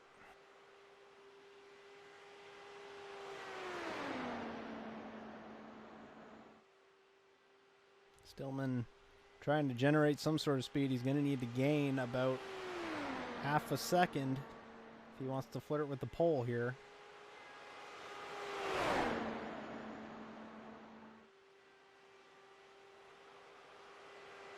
The 33rd lap time, which is currently Joseph Cervone, he's sitting on the bubble, is a 39.873 for reference. And that second lap faster, but won't improve his position, 40.005 for Stillman. A part-time competitor in CORT's heyday, back when we had an IndyCar series, Eric Steinmetz, making a return to the Championship Online Racing teams. Ran a part-time schedule for a couple seasons there near the end of the Trading Paints Championship Series, and Steinmetz making his return to CORT, using the IndyCar series or the IndyCar event as a way to get back into the Championship Online Racing teams as he starts his first lap. Steinmetz, I believe, from Indiana. As I believe he's from Indiana. We hit the scheduled halfway point of our qualifying session here. Looking like everybody is at least going to get one run in. Didn't really figure that would be a question. The question will be now if drivers will be able to get that second run in. And again, that will be on a first come, first served basis. And I will be sure to communicate with you when that would be. Steinmetz' first lap was good enough for 40th, a 39.951 as it stands. There we go. Apologies for that. Unsure if that was on our end or if it was on the server end of things. There are a lot of cars in the server, and if you're new to the iRacing service, the issue with having this many cars is that it's generating so much data for these cars that it's very difficult to keep track as to how fast or where they all are, and your computer needs to keep track of that. 40.425 on the second lap. That's not good enough. That will keep him 40th for Steinmetz. Jeffrey Miller, the Indiana native, out on track in the 13. And here comes Miller. Gets started on his first lap.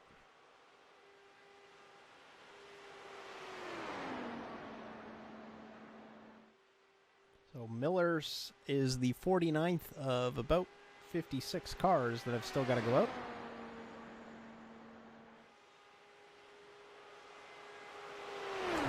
this is the first round of runs. Right now, as it stands, we have 35 cars that are requesting a second run. And again, that will be first come, first serve.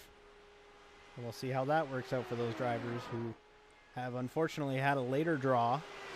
And we'll have to see how it goes. Jeffrey Miller, first lap, 39.762. Good enough for 21st on the board. And that will bump Joseph Zervone out of the field. Next is Patrick Lindsey.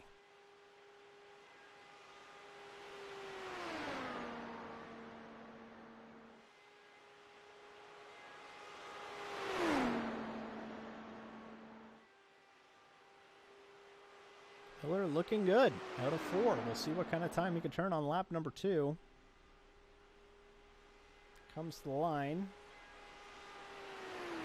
39.791. So not faster. We'll stay with this 21st lap, 21st placed qualifying effort.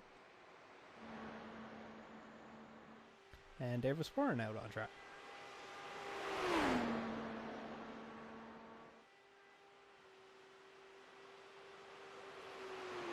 We have officially hit the halfway point of our qualifying session.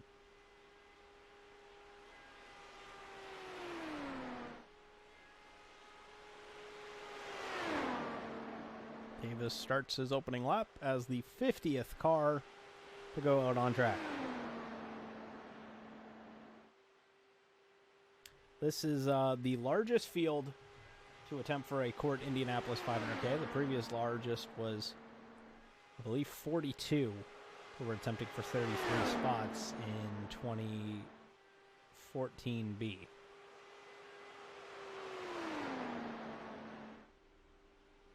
Of course, Championship Online Racing Teams has grown so much in the last few years, as Warren to the line, a 39.850, good enough to put him right on the bubble at 33rd. CORT has grown so much in the years that, you know, it's almost a completely different league than it was when it last had an IndyCar division. It's gotten so much notoriety, and with other things like the Subaru IRX All-Star Invitational, which is coming to a close next weekend, and various other, popularity that the series has gotten, it's kind of unfathomable to see how different it is compared to back then. 39.867, not faster on his second lap. He will stay 33rd. Stephen Moore is the next car out in line. But before him, we have Alex Ripstein, my apologies, Ripstein in the 49 out on track. No, it's a crazy how much different this league is compared to how it was when it was an IndyCar series and when it did run on Monday nights. And it's a very different league, but gotta say, wouldn't do anything differently. It's been pretty amazing to see the growth that this league has seen in the last 2 years, and happy to be able to provide it for everybody. As Ripstein gets ready to go, this is his first lap. He is the 51st car out on the speedway as it stands right now.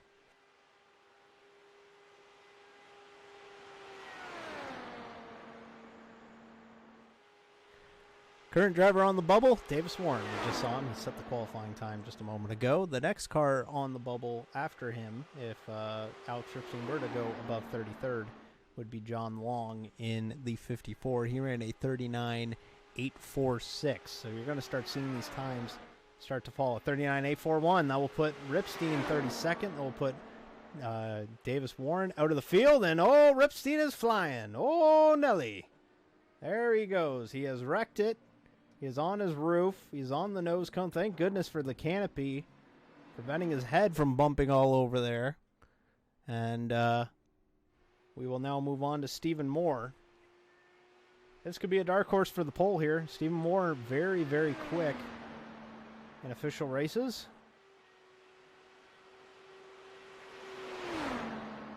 Don't know much about him, but I know he's quick. And we will see if he will be quick enough to get the pole in the Indianapolis 500K. 69 machine, nice, is going to be the 52nd car out on the speedway as he starts his first qualifying lap.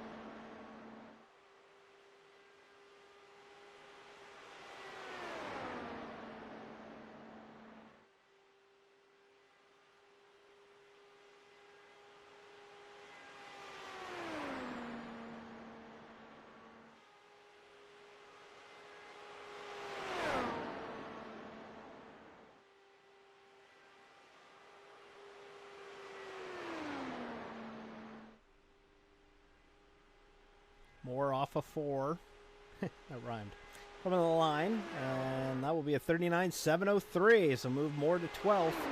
Actually, 6.86. Move Moore to 12th on the board. Moore looking really fast. Looking like the first car to really flirt with the top 15 that we've seen in the last few runs as Moore comes down the back straightaway on lap number 2.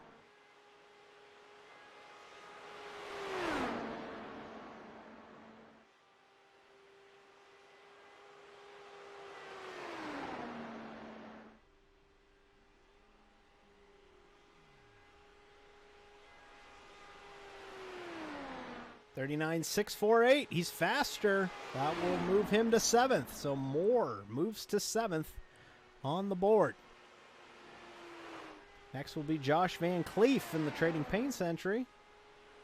Cleef ran the CORT Road Division for a little bit and has made a return to CORT here.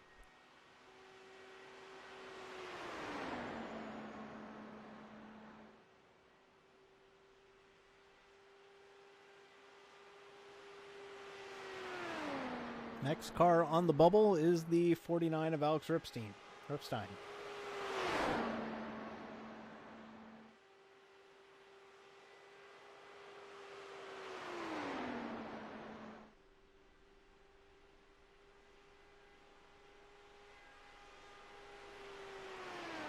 First lap 40.260. That is only going to beat one car. So Cleef moves to 52nd on the chart, 40.260. He is 0.6 of a second off of the pole time right now as it stands. Coming to the tail end of this qualifying session, we are currently looking at only 4 more cars. Oh, as Cleef is going to lose it off of 4. Hits the wall, and he will have to rely on that 52nd place time as Cleef has hit the wall there out of turn number 4. Which means that Steve Luvender, NASCAR.com writer and person of interest at Trading Paints, will be out on the speedway here for his qualifying run.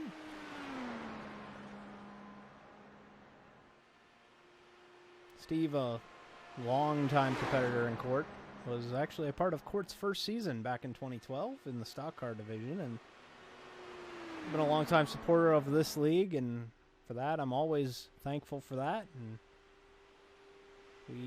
we appreciate his help, and we've helped him out with various projects along the way too, and it's a great sign of a partnership when you can help out each way. And moving to the 54th car to go out, we have 2 more to go in our opening runs. Jeff Gross already made a run but did not complete a lap. And Huerta and Clark will be the next 2 cars to go out. Christopher Huerta in 3 car, and then Phil Clark, who unfortunately drew number 62 of the entries that were put into this event, and he will be the last car to go out here tonight. So Rubender 39.911. That is good enough to put him 41st. Ooh, and he might have clipped the wall there, and yes, he did. Steve Luvender clips the wall in 1, and he will have to rely on that opening time. And he can't even bank on that because he will need to improve on that if he wants to make the show. Christopher Huerta, brand new driver to the championship online racing teams, only been in the league about 3 weeks or so. Running in the Drive First Supercars division. After Phil Clark makes his run, he's the last car to go of the first runs here. We will be taking a small break to let me get a bottle of water. I was supposed to have a co-host for this event, but they have been MIA, and I am going to need to go to get a bottle of water at some point, and I will do that after we finish our first round of qualifying. Huerta out on the speedway now, coming to complete lap number 1.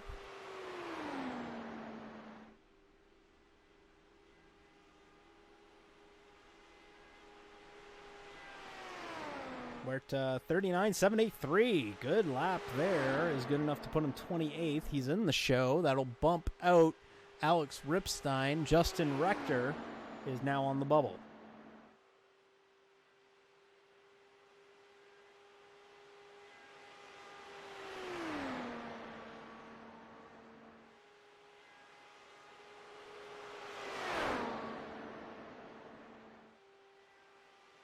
Huerta off of turn number 4. Going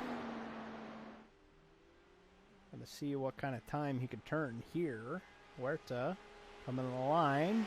He will improve a 39.755. That will put him 22nd. So a really nice job by Huerta to not only get in the show, but improve on that.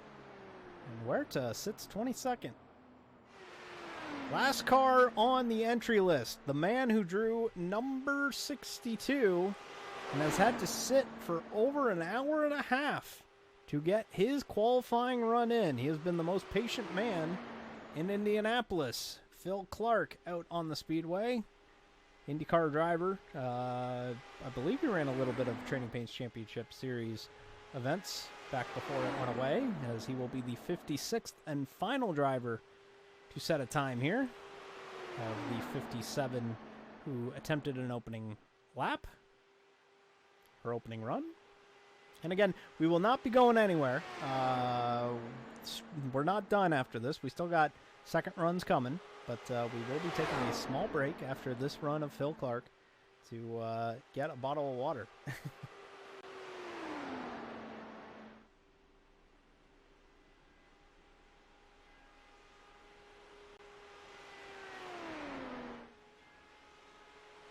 39.895 for Clark. That will put him 41st on the board as it stands in a very, very good Indianapolis 500K field. Through, and Clark will lose it off of 4. And that will negate his run. So as it stands, the whole field of 33 is separated by only 0.2 of a second. 0.230 of a second separates the whole field. So again, folks, we will be right back. Don't go anywhere. We're coming right back. But right now, we will be taking a break. We will be back shortly. Thank you.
back.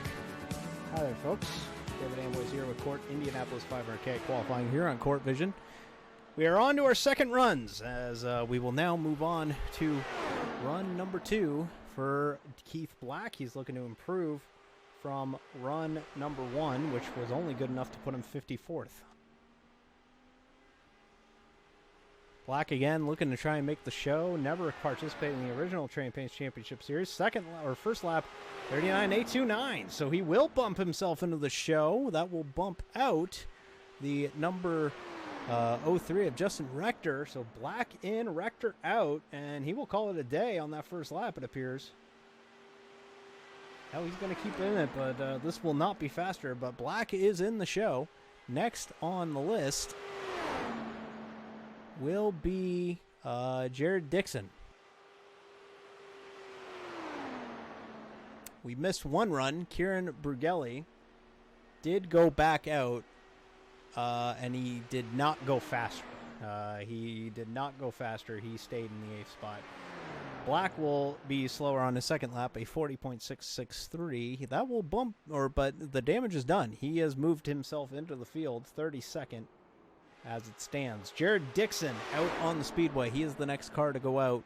He is the 49th place driver as it stands. Next will be Johnny Eckert. Johnny Eckert is currently sitting in the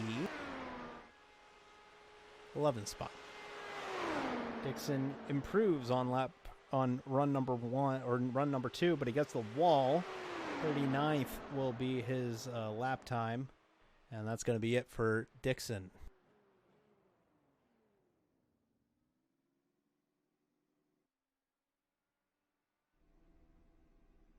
Next out will be the number 90 of Johnny Eckert, currently 11th in the field, so this is only to improve on his lap time, looking to get the pole.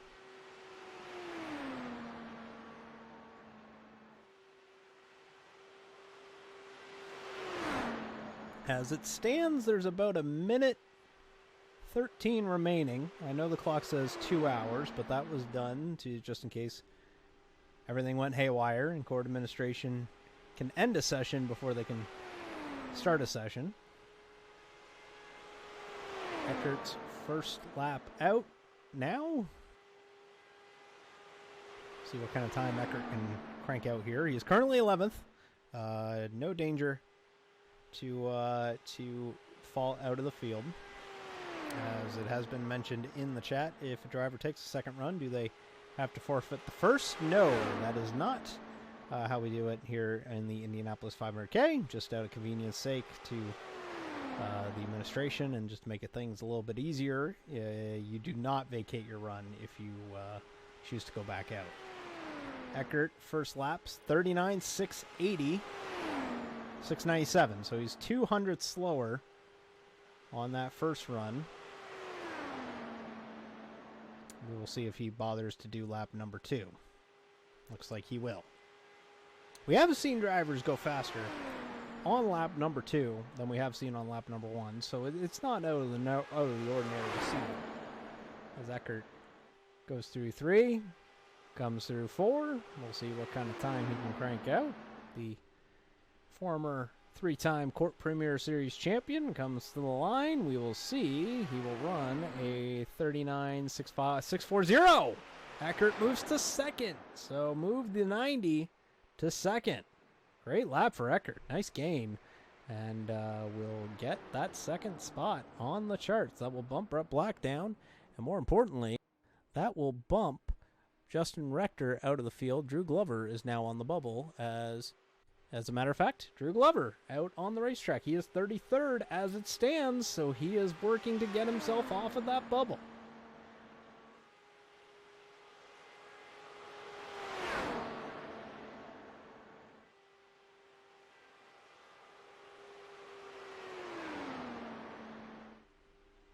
So Glover now gonna try and bump himself off of the bubble and improve on that. First lap, 39.773. That'll do it. Did not count. So that will actually not count for Drew Glover. Something happened, and Glover is not going to improve. He's going to stay at 33rd. Okay, so something happening with that run. And now here comes Justin Rector, who was just bumped out of the field of 33. Next out will be DeMonte Dotson.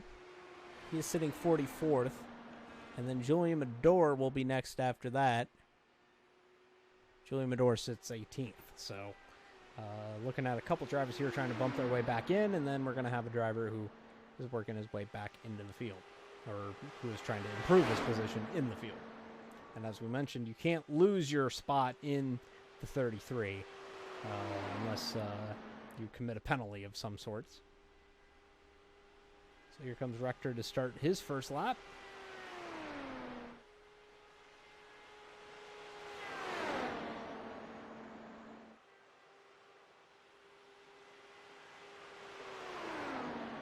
So Drew Glover sitting on bated breath right now as he sits 33rd.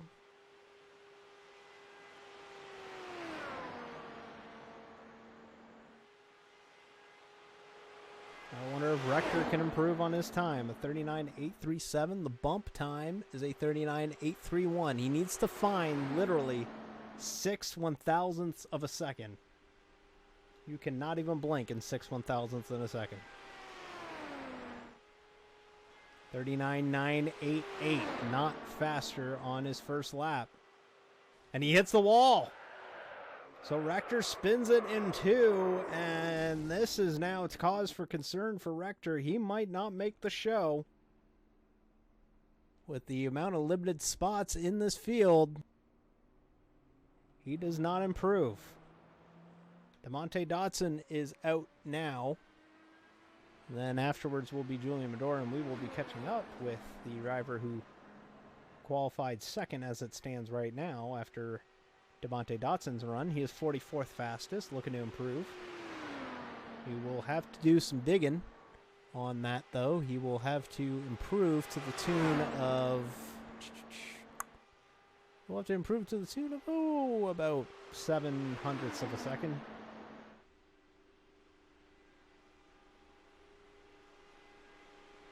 Dotson to the line to start his first lap.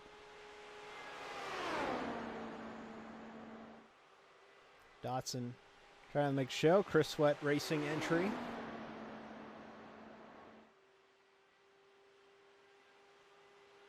Incredible just how many people are here and how difficult it is to crack this field of 33. Former CORT winners in this field, not in the show as it stands right now. Former winners such as Joseph Servone, John Long, Patrick Lindsey, Alex Boffoli is a former winner of this event.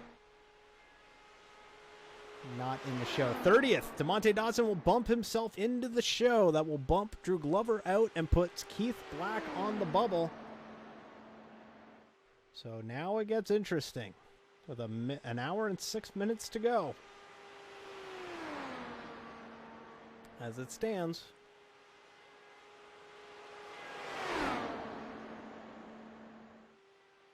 Dotson looking to improve on lap 2. He's already in the show as it stands, but will need to have a miracle considering that there are 42 cars requesting a second run.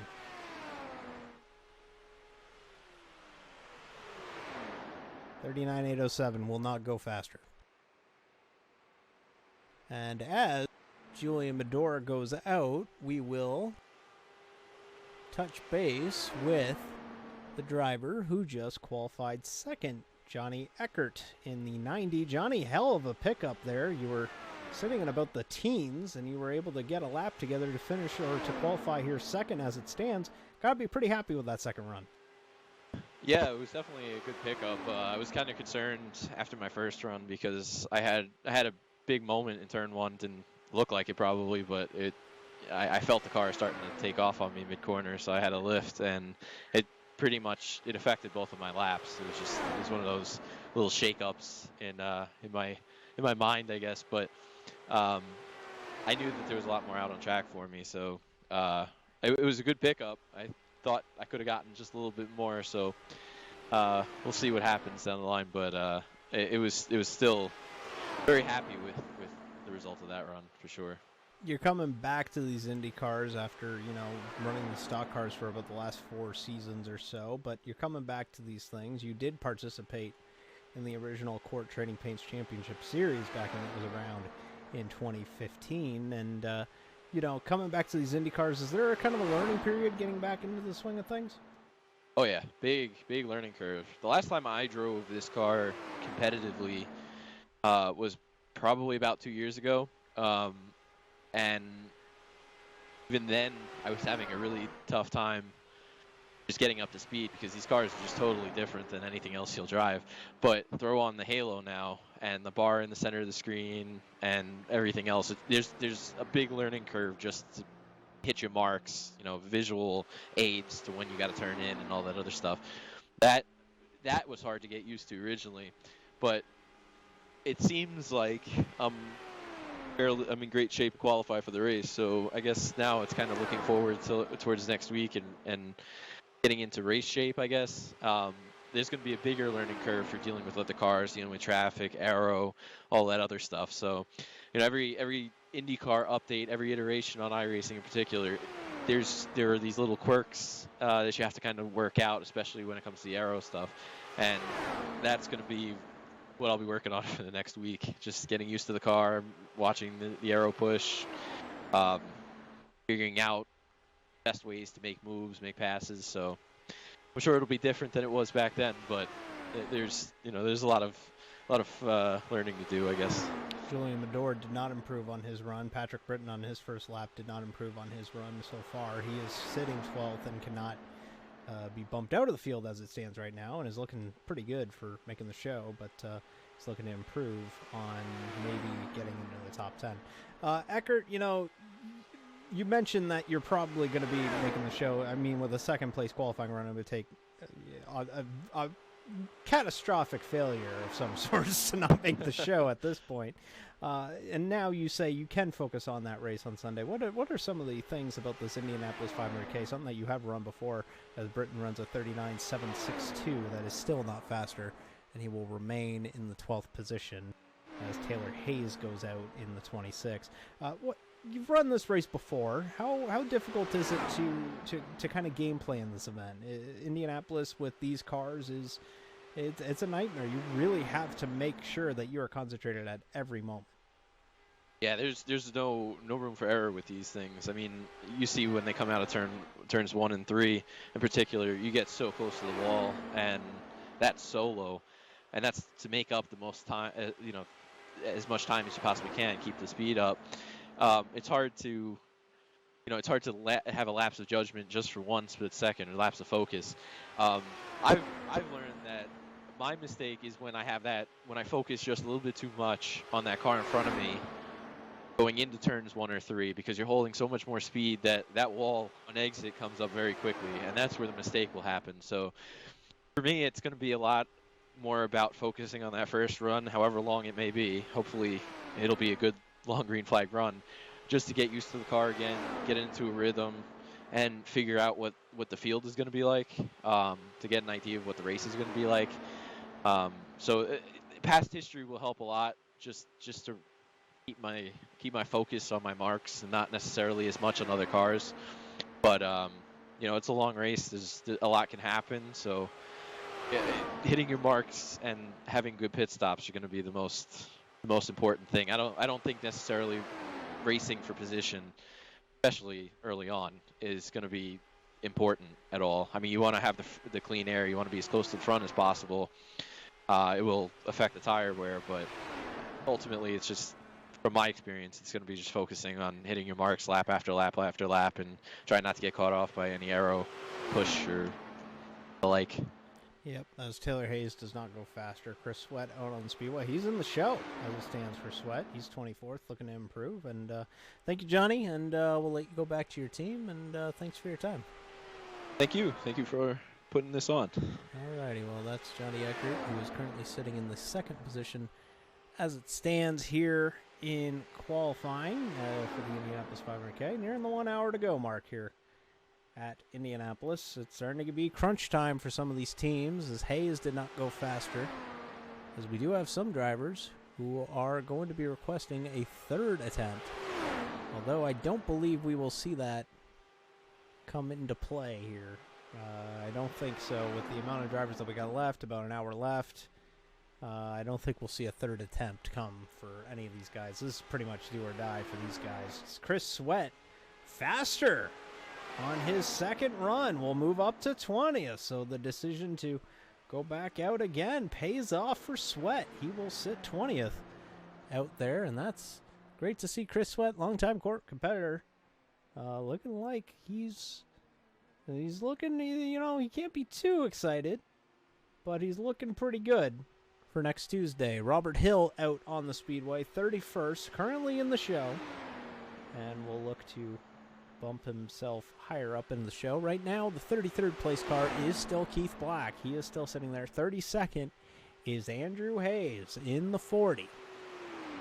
Hayes should be able to get another run as it goes Robert Hill, Dillon Gooden, Ricky Butler, Jeff Gross, Eric Hight, and Andrew Hayes. Now keep in mind, Jeff Gross has not even posted a time. He wrecked on his outlap for run number 1, so he will need to really concentrate and get a solid lap in if he wants to make the show, as Hill comes out of turn 2 and down the back straightaway on his first lap.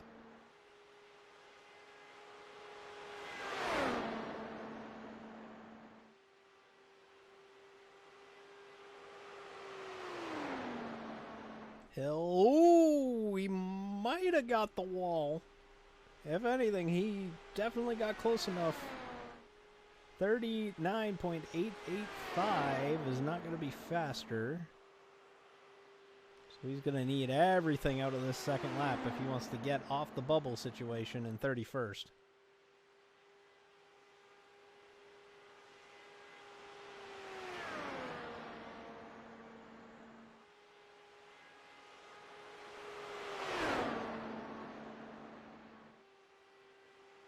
Robert Hill running through turn 4. It's going to need to be a good one if he wants to get out of 31st, as this field is so incredibly close. Hill, 39.758. He's found it. 24th fastest for Hill. He gets further into the field, and that's got to be a rewarding, absolutely rewarding qualifying run there for Hill.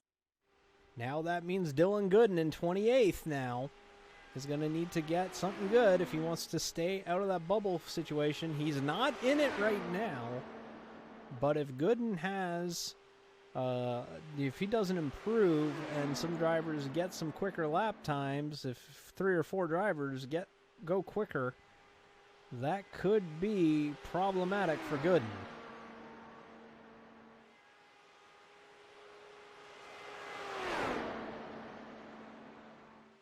Gooden in the field right now, sits 25th. His first lap, or his best lap so far is a 39.777.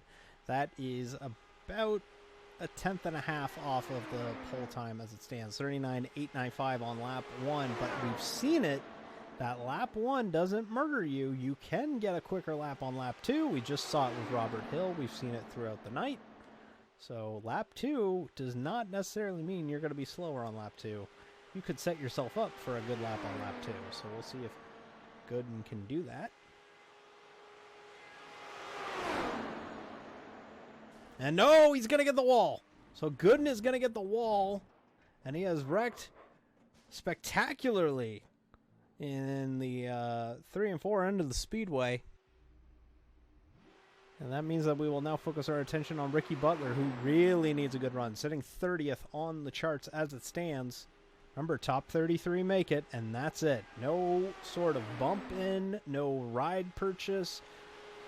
There might be alternates if that's up to the court administration, if they want to do alternates. It has happened before in the past, but it's going to be very interesting to see if these guys can get themselves further up into the show. Butler right now, sitting pretty. He's in the show. He's with 30th position as it stands, trying to improve on that.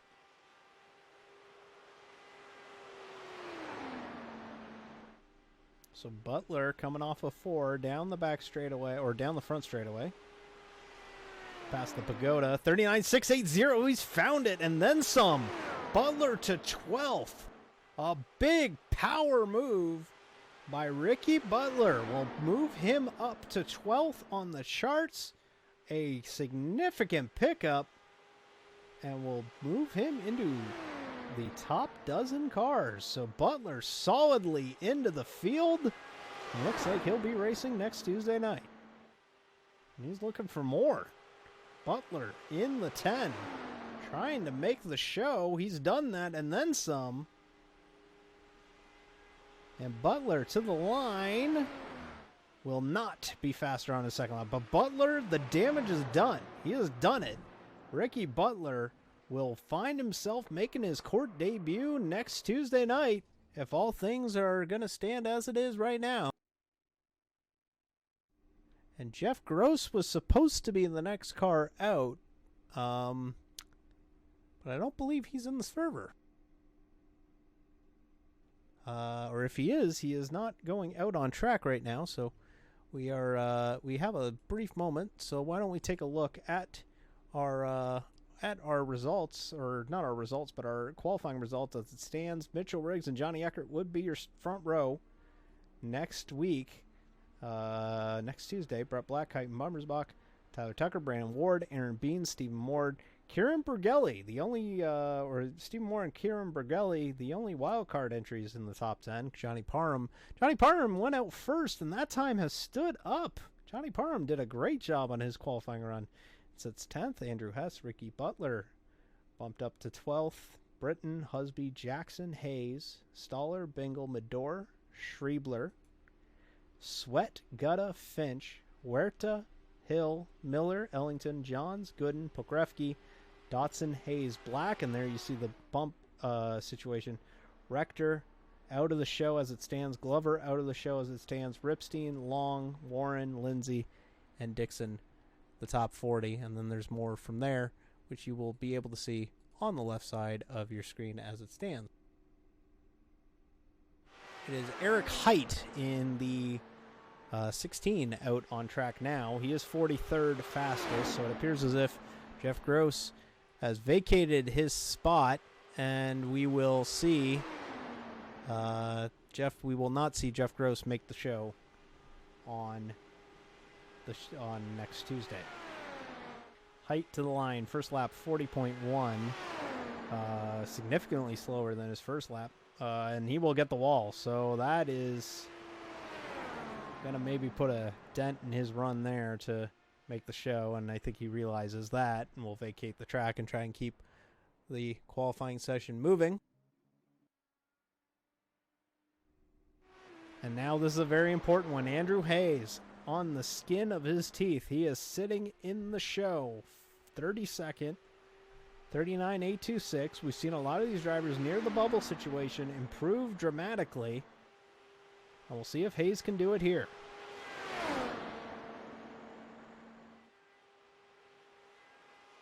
A very difficult field to make, and it could be the hardest field to make in court history with the amount of drivers in it. 57 have attempted qualifying runs. There will be, unfortunately, about 25 unfortunate people who will miss the show, and that's unfortunate for those guys. You could almost have a race with the drivers who don't make the show. But unfortunately, only 33 will take place in the Indianapolis 500K.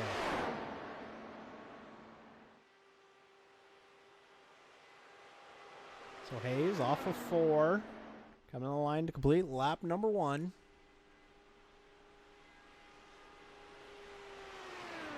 $39.795. He goes faster. He goes faster, but does not improve his position. So Hayes goes faster, but will not improve his position. He stays 32nd. And desperately needs to find something, anything, a hundredth, a thousandth, to stay out of the bump zone in 32nd. Guarantee his way into the show for the Indianapolis 500K. Exit off of 4, little tight. We'll see if he was able to keep the speed up. And he was slower, 39.827 for Hayes. Again, the time they're trying to beat, Mitchell Riggs, a 39.607 as it stands. And from one Canadian to another, Mike Husby out on his first lap of his second run.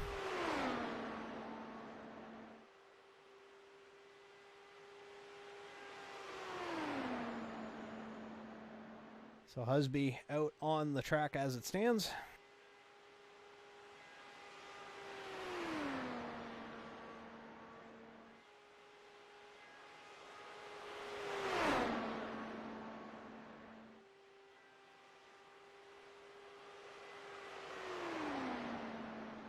.14th, so he's solidly in the field, likely going to make the show on Tuesday. What Indianapolis 500 was it in the chat? Throw out the question. Which one ended up being ran mostly on a Tuesday? Was it the 1997 Indianapolis 500? I remember that. That was pretty comical how long they had to... Yeah, it was the 1997 Indianapolis 500. That started on Sunday. Couldn't get it started. Ran it on Monday, got 20 laps in, and then they finally finished the dang thing on the Tuesday. So Husby was slower on his first lap. We'll see what he cranks out here on lap number 2. 39.879, not faster.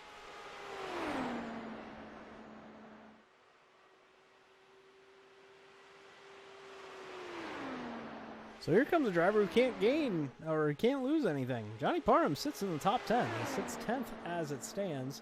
Was the first car out when we were out here on Court Vision, getting set and getting ready to go when we joined you all the way back at 8 o'clock.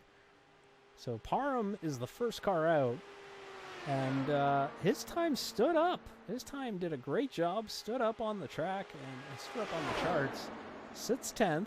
Really great qualifying effort for Parem here, and is looking to improve on it. He's solidly in the top 10 and 10th, looking to see if he can improve on it. He is in the show, so we'll see what Parem can do. First lap, 39.753. It is slower. Also being reminded that the 1997 Indianapolis 500 was also the one where they started 35 cars because the United States Auto Club messed up the scoring, I believe, in that Indianapolis 500.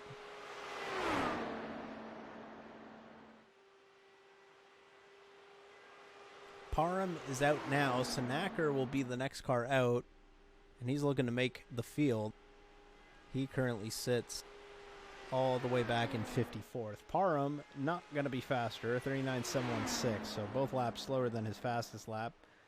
And he's pretty happy that they don't waive the first run here in the championship online racing team. Sanacker out, and this is going to need to be a monumental gain. He is a 40.095 as it stands. Sanacker 54th on the chart and needing a miracle to make the show.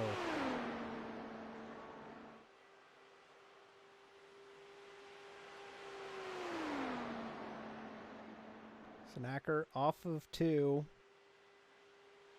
Running the bottom on his qualifying run a little bit. So we hit the 46-minute to go mark. Getting to be nitty-gritty time in Indianapolis.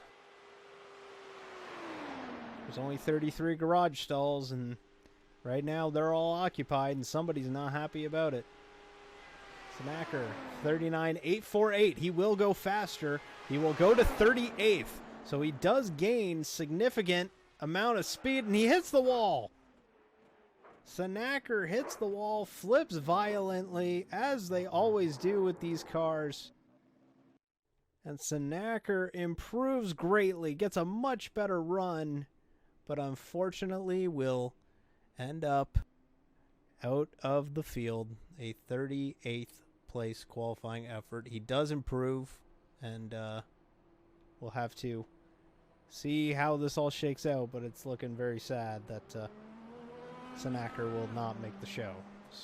Schreiber out on the track right now. We have a racing employee, Tony Gardner, in the chat. Thank you very much, and glad to see that you're still working on the spec maps. We appreciate that very much, Mr. Gardner. Shribbles and Bits out on the racetrack is being notified by team owner Brian Fletcher.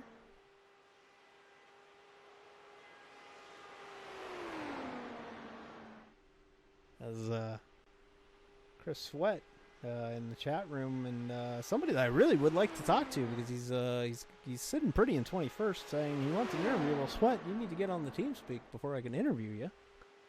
That's how this works. I can't go to you. You got to come to me. Shribbles and Bits, as he's been known, is sitting 20th in the chart as it stands right now, as he's on his first lap of 2.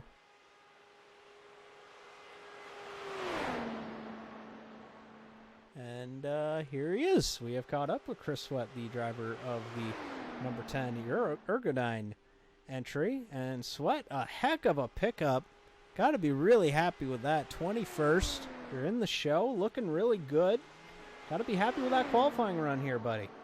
Yeah, it's really about where I've qualified for these before. Having 62 people trying to qualify for this race is pretty stressful. But I felt really good in the first run, and I felt really good in the second run there. So I'm happy where I'm at. I'll probably still be towards the back, but it's fine for me. Yeah, you're in the show, and that's what all matters. That matters. Yeah, and this qualifying format different than we typically see in the championship online racing teams with a pseudo group qualifying, but it's not group qualifying format. The pressure to perform must be difficult, as Schreiber will not improve on his second lap. He will sit 39.759. It's got to be difficult to really perform under pressure like this. You've got a lot of people watching you, and the last thing you want to do is crash, and you don't want to be the first one to crash. So as I was watching, I was hoping somebody was going to crash in front of me, and they finally did. It's like, all right, that pressure's off. Now I can just go out there and run, and we will have to see that, because the court administration might tell him to back off here. He looked like John Long appeared to have gotten a tow on that qualifying run. So we'll see here. John Long 37th, 39.713. He does improve. He's 18th. So that is something that the administration is gonna have to take a look and see, because Long got out and was able to tow off of a car, and that might be something that is gonna need to be addressed. I don't know why he stayed out so long. Everybody else has been pulling off and stopping on the backstretch during that last bit of asphalt, but he decided he wanted to stay out and go all the way around. So now this plays a little bit of a wrench in our scoring. John Long sits 18th. He was sitting 37th at the time when he did do that run. We will see what the court administration decides to do here, because he certainly got a tow from the car in front of him. I'm not sure if that was the Schreiber machine or if it was the Tyler Tucker machine, because both are pretty similarly painted. I think it was Schreiber, because he was the last one out. Yeah, I believe it was. So the court administration looking here to take a moment and figure out what they want to do here. And we sit here with no cars out on track with 40 minutes remaining or so. And a little bit of a controversial moment there. We'll have to see what happens here. John Long took advantage of Schreiber remaining out on track. We'll see if we can catch the replay as to what exactly happened there, if we can keep an eye on that. So John Long, as we have missed it now, hang on, please hold.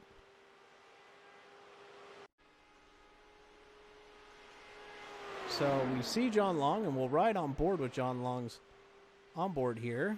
As you'll see here, he's on his lap time right now. And you can see the car of Schreiber, and he is absolutely getting some aerodynamic assistance for sure off of Schreiber. So that is going to be something that will have to be addressed by the administration. And we'll have to see how that goes. Chris Sweat, thank you for your time. We appreciate it. Yeah, no problem.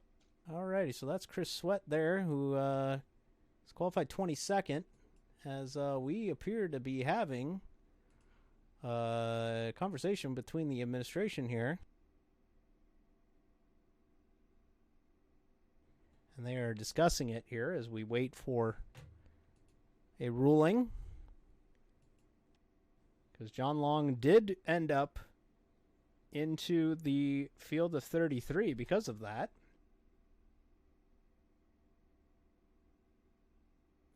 So we wait and see.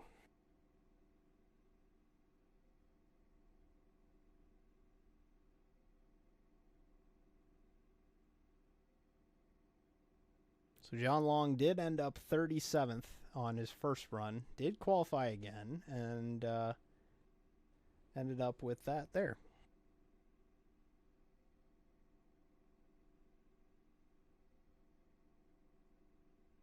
The next car scheduled to go out as it stands is supposed to be Patrick Lindsey in the 9. He has not been sent out by the court administration as it stands, as they discuss the situation and how they want to settle it.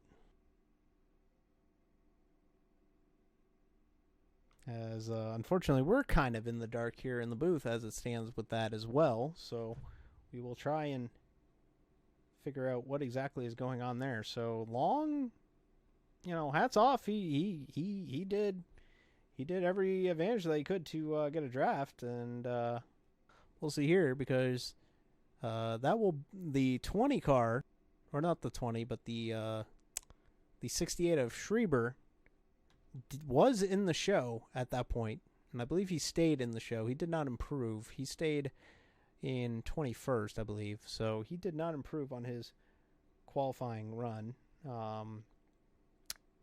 But John Long certainly did, and this will have to be something that will be addressed.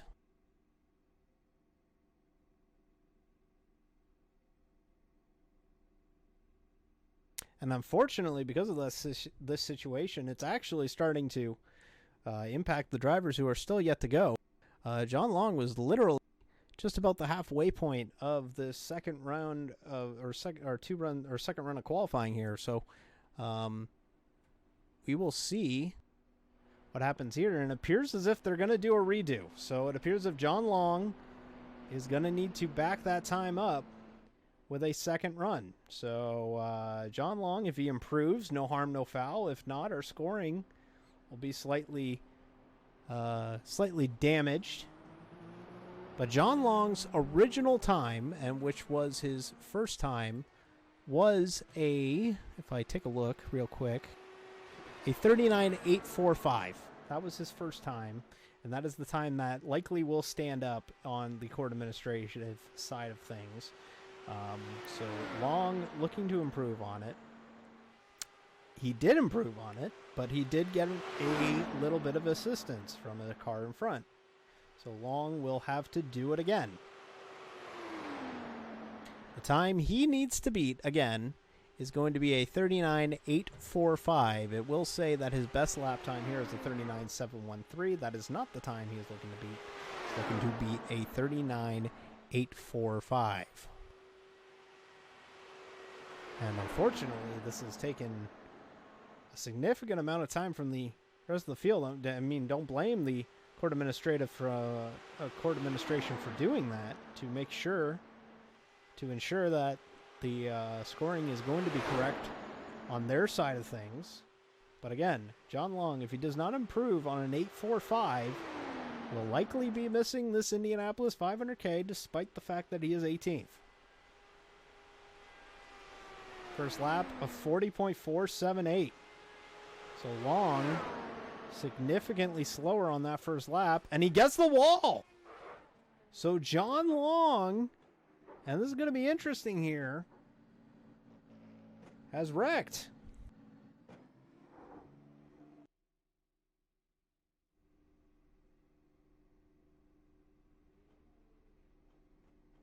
And now Patrick Lindsey will come out of the pits, and yeah, so I would imagine that would mean Long's pit time would not stand. And yeah, in fact, I'm taking a look at the internal spreadsheet here for the timing and scoring here on CORT, or on CORT's end, and John Long's time is in the paper, or is in the books, as a 40.477. So John Long will not make the Indianapolis 500K. He is set to qualify 18th as it stands, but that lap will be invalidated by the administration. He will start not in the field, because he will not make the field. He is currently sitting where he was, so he would be sitting roughly around the 37th, 38th position in the field, and unfortunately we're only starting 33, so John Long not going to make the show in Indianapolis. So Patrick Lindsey really needs to qualify 34th. That is the new bubble, if you will. 34th will be the new bubble, and that is currently Keith Black in the 87, so he needs to improve on 34th. So again, folks, with the final 30 minutes or so, the time that you're going to want to look for, or the speed, or the position that you're looking for now, is now the 34th position, not the 33rd position.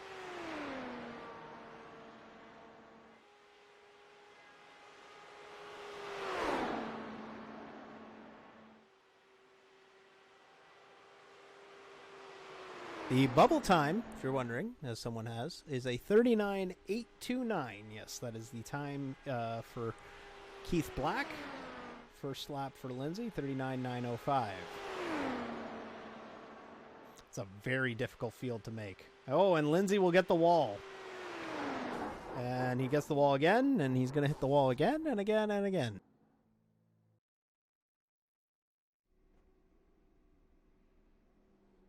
Now the awkward position is going to be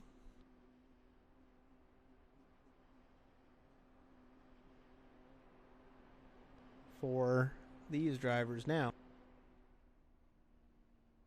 as John Long is coming out again on the racetrack. So now John Long has jumped the lineup and is now going again. This one here I'm lost on, folks.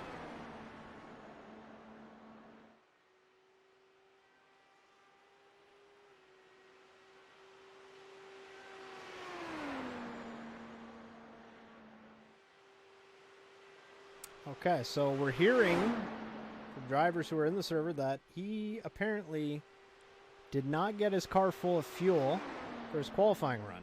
And so he will have yet another chance to qualify. So John Long, on his technically fourth qualifying effort here tonight, and will need to improve on his time of a 40 or a 39.845. Remember, Long's time is a 39.713 in the server only. iRacing can't delete a lap time, so this will be what it will be on the court administration to figure out if he does improve on his second lap. John Long, quite a popular figure in the last few moments as this first lap, a 39.726. So John Long will end up in the show. He does indeed improve. A 39.726 will actually, believe it or not, slot him in the exact spot that he is in, 18th. So John Long will actually sit in the exact spot that he was supposed to be. You can't plan that, folks. John Long actually qualified 18th. That is incredible.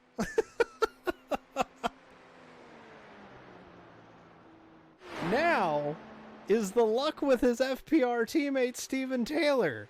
So John Long, if you're just tuning in, John Long got a tow, ended up setting the 18th fastest time, Then he ends up coming back out, ran out of fuel, got a second entry, and then he ended up setting the exact same, or he ended up sitting in the exact same position that he would have sat in if he would have qualified with his original time, which was caused by a tow. If you understand that, thank you, congratulations. You have graduated from CORT qualifying university. Anyway, Steven Taylor, 49th, needing to improve, and maybe these FPR boys have found something here, as Taylor on exit 39.853, that'll improve him, but not by much. That's 40th, and he's gonna, he's way out of it. I think that might be it for Steven Taylor's hopes to make the Indianapolis 500K. Wow. What a moment with John Long there. It all ended up being okay.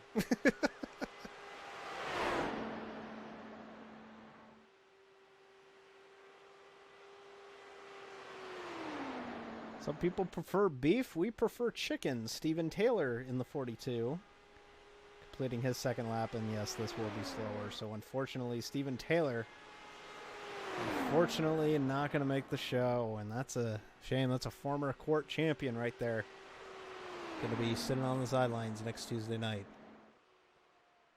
Next out, James Gutta, who is 23rd in the show as it stands, so he is sitting pretty now and is looking to improve. Next car in line after him will be Alex Boffoli, and that will be a car that will look to get into the show.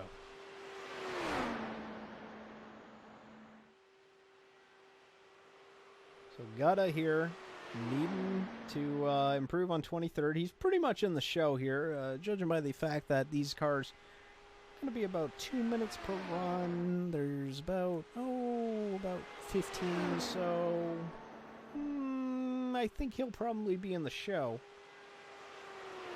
But we'll see here. It's incredible with John Long. Incredible.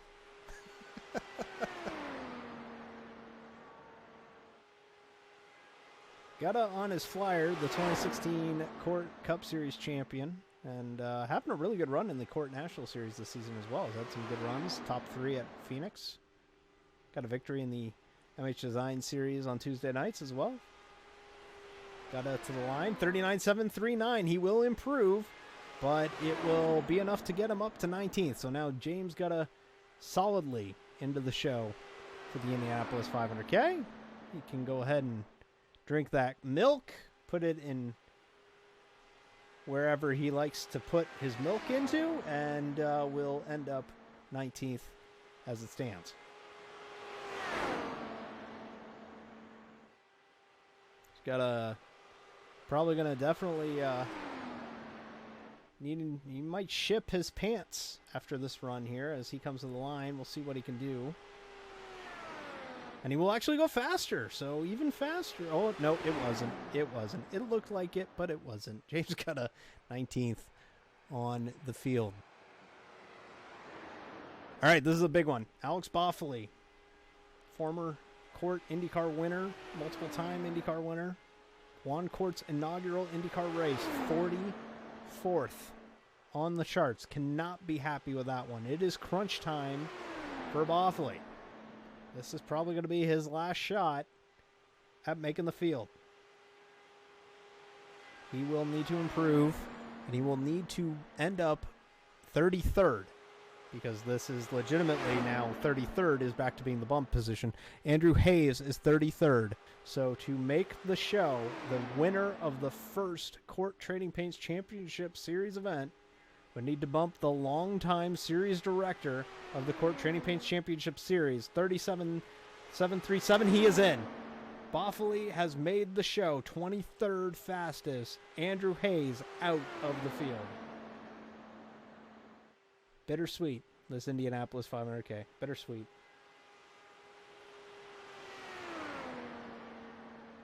Boffoli looking to improve. New person in 33rd is DeMonte Dotson. And then it's Kyle Pokrovsky in 32nd. Boffley off of 4. Coming to the line. 39.627. Move Boffley all the way up to second. What a time by Alex Boffley. He started the run 44th. He will end it second. What a run for Alex Boffley. He made the show and then some. And now Andrew Hess out onto the racetrack. Alex Boffley will end up in 44th, and now ends up second. What a run.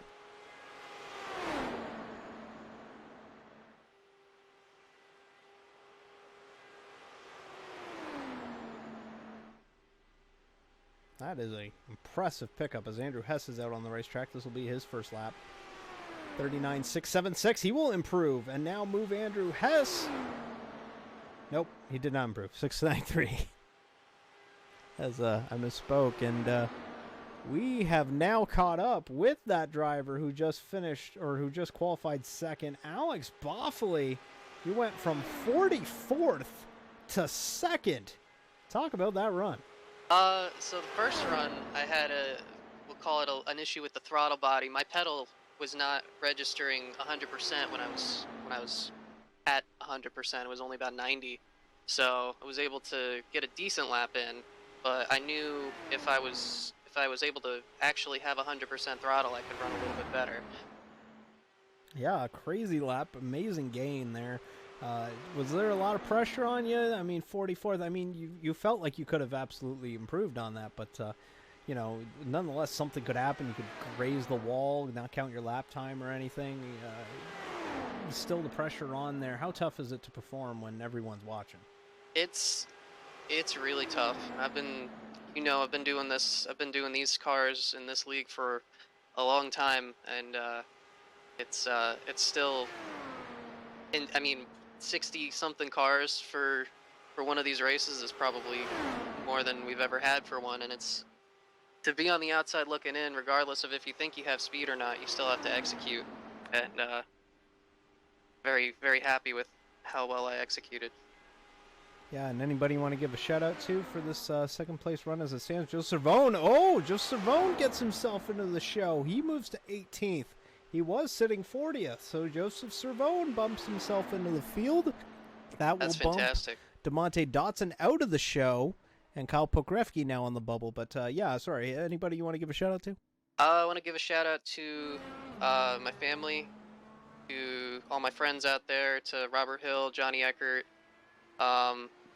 who else? Chandler, who's trying to make his first row. Yeah, trying to make his first court race in the show. Definitely pulling for him right now. Alrighty, so that's Alex Boffley, 44th to second, the biggest single gain that we've seen, maybe in TPCS history, probably in the Indianapolis 500K history. I imagine. I mean, the maximum we've always had was about 41. So this is definitely probably the biggest gain in court history as far as first run to second run. So congratulations. Thank you so much. Alrighty, so that's Alex Boffley. Our second place qualifier as it stands right now is Chandler Carroll, needing to find speed, sitting 49th. Oh, and he hits the wall. Carroll will hit the wall, and that will put an end to his hopes to make the show. That's a tough break for Chandler Carroll there.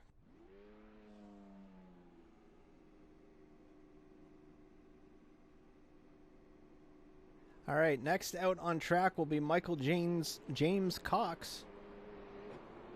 MJC going out, as we'll see what kind of lap time he can crank out here. Only 21 minutes remaining. And again, that bubble picture, as being outlined in the chat, Kyle Pokrovsky sits on 33rd. He has ran a 39.778. And folks, you won't believe this, 32nd is Dillon Gooden. He ran a 39.777. It's 1/1000th of a second separating 32nd and 33rd as it stands right now. So it is incredibly tight, this field for the CORT Indianapolis 500K. Incredibly tight. So tight. It's almost watertight. this field right now as it stands. As Michael James Cox goes to start lap number 1. This right here, folks, this is where this could get really interesting. Cox is 48th. He needs to improve off of a 39.915. Again, pole time, or 33rd in the field. Oh, and he hits the wall. Cox hits the wall. And unfortunately, that Cox is not going to make the show. And that's a darn shame. He will not make this Indianapolis 500K. Kevin Bingle out on track. 19 minutes remaining. Bingle, 22nd. In the show as it stands, will not be bumped out of the show. Likely won't because of the fact that I don't believe the court administration is going past 11 o'clock. And Bingo isn't looking like he's going to get bumped. Just point blank. There's not a lot of people left in this field.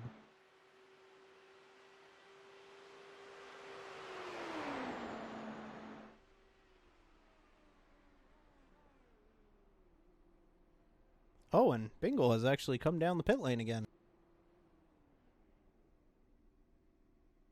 So Bingle went out and came back. So maybe didn't like his outlap. Maybe didn't like the way that he got out of the track there. And has gone ahead and pulled it in. So now the new driver that we'll be watching here is Roger Espinoza, who... Unfortunately, Roger's been really psyched for this event, been really excited to run this event, and currently sits 53rd as it stands. And we're hearing from the chat room, who sometimes know more than we do, that the number 22 of Bingle had a penalty.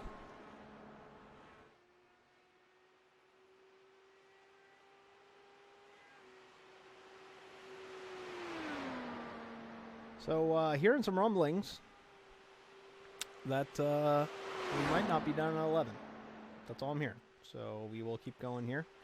Espinoza 53rd on the board right now as it stands. 40.010 would need to again beat a 39.778 to make the Indianapolis 500K.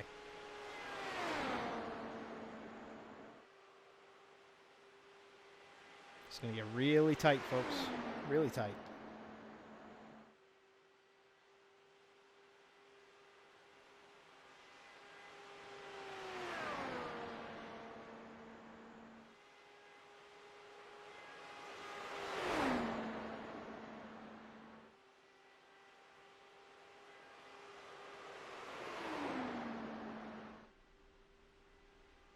So Espinoza off of 4 needs to be a much faster lap time now. 39.850. He's found it. Not fast enough to make the show though. 42nd. Oh, and he got way out of it in 1, and that might be it. He really slowed it up for turn 1.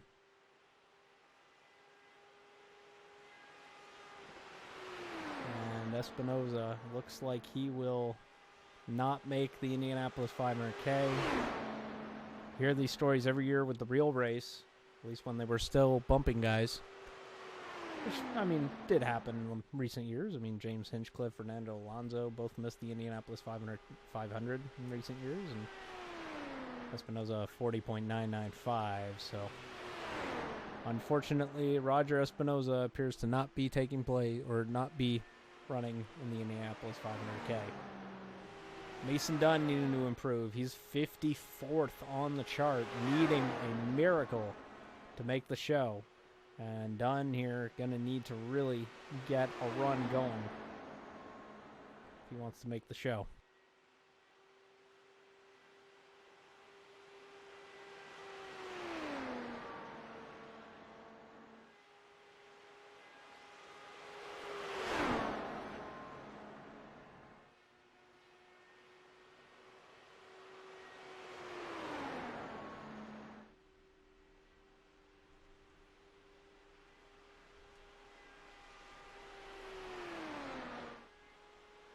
So Dunn first lap 40.866. The second lap is going to need to be the one.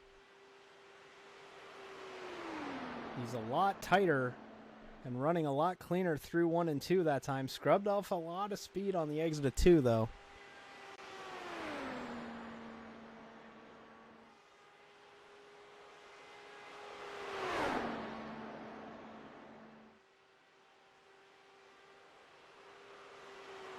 This is looking much better than that first lap did for Dunn. We'll see if this will translate to a faster lap time. And it will not, actually. Or it was, but it wasn't faster than his set time of 40.082, and that will be curtains for Dunn. I know you folks out there on Twitch were like, just use the Dunn pun. Just use it. No. I'm not doing that. Brian Fletcher out on track. 53rd as it stands. 82 car of Fletcher. Needing himself another Hail Mary here to make the show as he starts his first lap.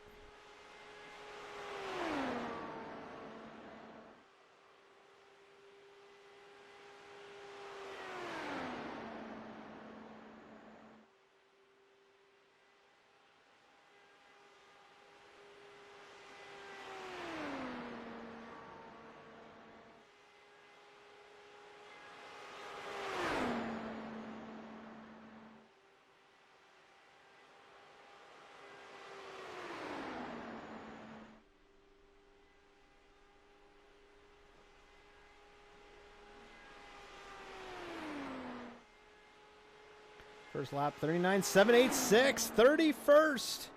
Fletcher has found his way into the field. Wow. With 13 minutes to go as it stands, Fletcher will be in the show. What a move by Fletcher to make it in. Now it will be Justin Stillman's turn to improve off of 53rd.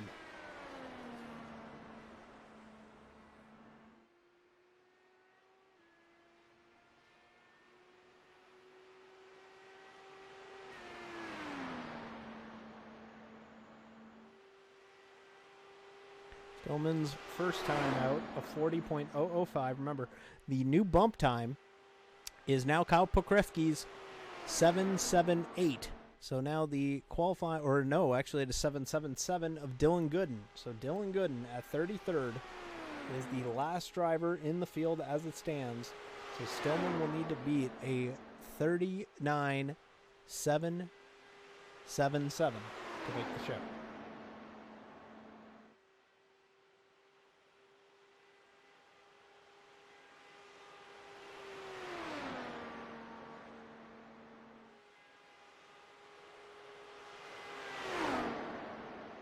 So Stillman trying to improve on it.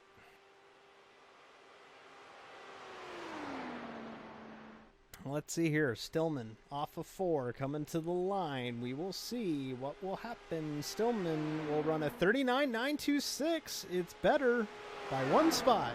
Moves to 52nd on the charts, and he will hit the wall. And unfortunately, it appears as if Justin Stillman's Indy 500 dreams are done, at least as it stands right now. Next out on track, Jeffrey Miller. He is 29th. He is in the show as it stands.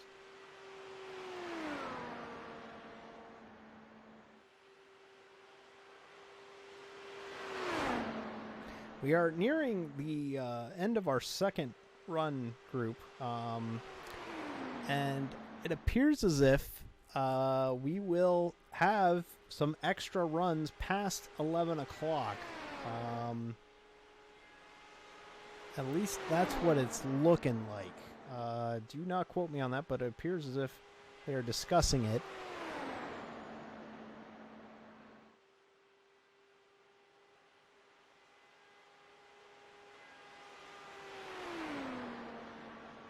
We will see some extra runs. Jeffrey Miller, 29th. Out on the racetrack right now. Only can gain.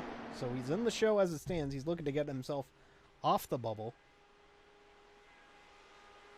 It's Miller to the line. 39.692. He's found it. He's found it. 17th. So move Miller, the Indiana native, is going to be in the Indianapolis 500K. And also rides the wall for good measure. And now, I believe the next car out will be Davis Warren.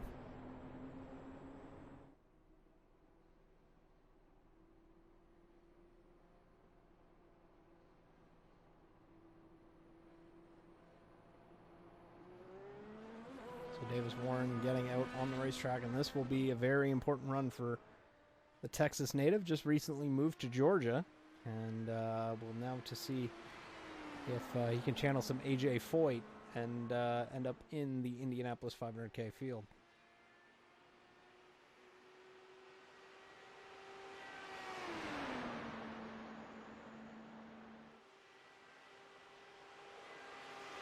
So Davis Warren, and then this will be followed by Alex Ripstein, Kyle Pokrovsky, Christopher Huerta, Phil Clark, and Tony Johns will round out our second runs of qualifying.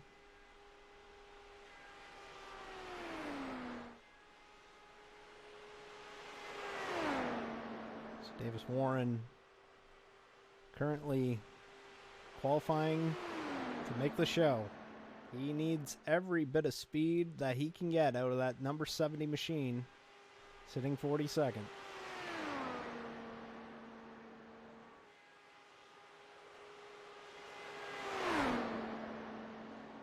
Off of 3, looking speedy. Off of 4. Could be setting himself up for lap number 2. As Warren comes down to the start-finish line, do not believe this will be faster. Yes, it is not. It is a 9.91. The second lap will be key, and he can't do it. He hits the wall again, does a little pirouette, and that will be that for Davis Warren's second run. And now it is Alex Ripstein time. In Pan Am number 49. He is 40th as it stands.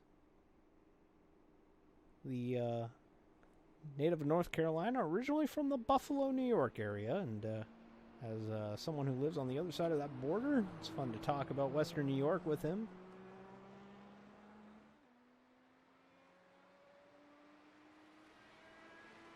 So, yeah, we will see how this goes. We have 7 minutes in the original session, and it was extended slightly to 4 hours, just in case time constraints did not allow us to do so. So we will see if Ripstein can improve on this 40th place qualifying effort. And he needs to if he's going to be racing a week from tonight.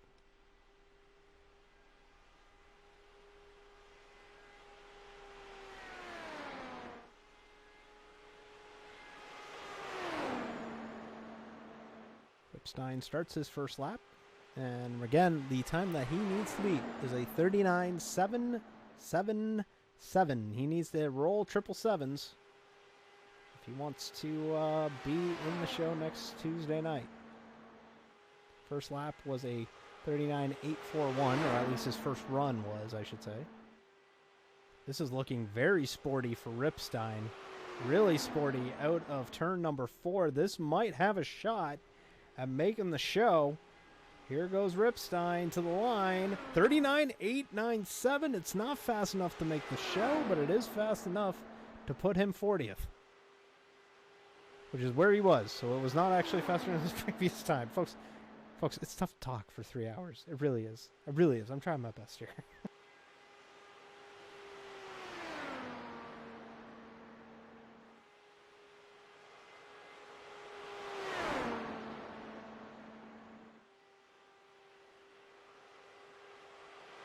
Ripstein off of 4. Coming to the line. This needs to be faster. This absolutely has to be faster. 8.57. It is not faster. And I think that will be it for Alex Ripstein, making the Indianapolis 500K as it stands.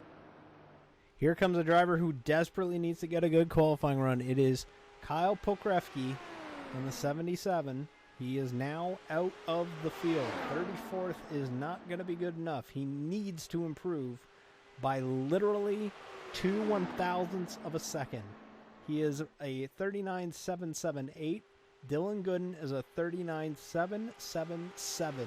This has to be one of the tightest bubbles I've ever seen anywhere.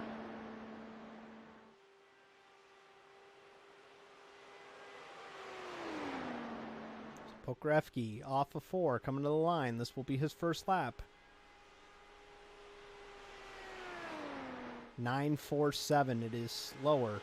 This second lap is going to have to be the one. And it's not. Pokrovsky in the wall. And that is becoming a little bit of a pattern here late. Cars in the wall, so Huerta now out on track in the 3. He is 28th. He is in the show.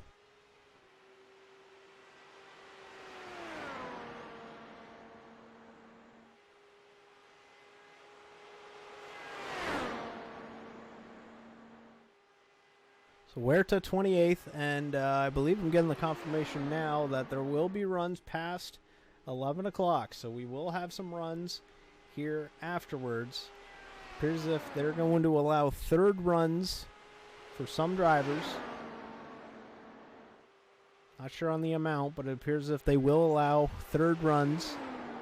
So we will stay with that. We will not go off the air at 11. We will stay with it, and we will get our field figured out, which is accurate, surprisingly. Despite the John Long situation, it has worked out. He qualified literally into the same grid spot that he was standing at the moment.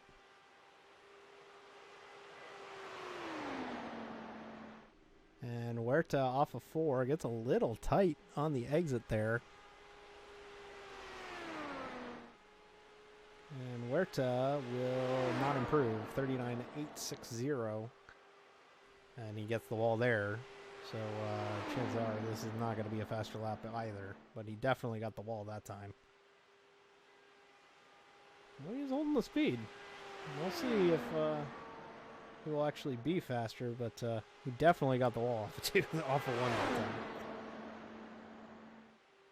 Next in line is Phil Clark and then Tony Johns, and then we will be wrapping up round number 2 of qualifying efforts.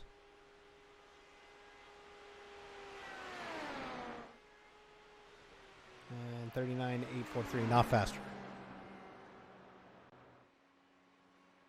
So now this is a very important run for Phil Clark, the 48th place driver in the field, needing some sort of miracle to get into the show as it stands right now. He will sit 48th as it stands, needs to improve by about a tenth and a half to solidly be in the show.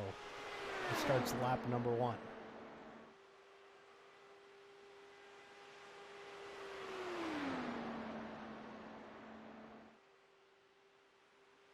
Clark off of 2. And you notice that he did not arc all the way to the wall that time. But I wonder if that might be scrubbing off some speed for Clark there.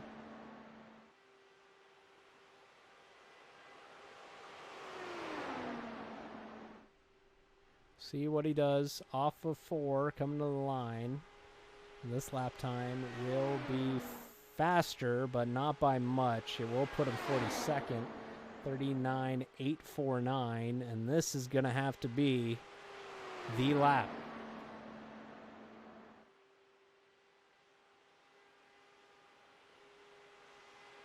So here comes Clark.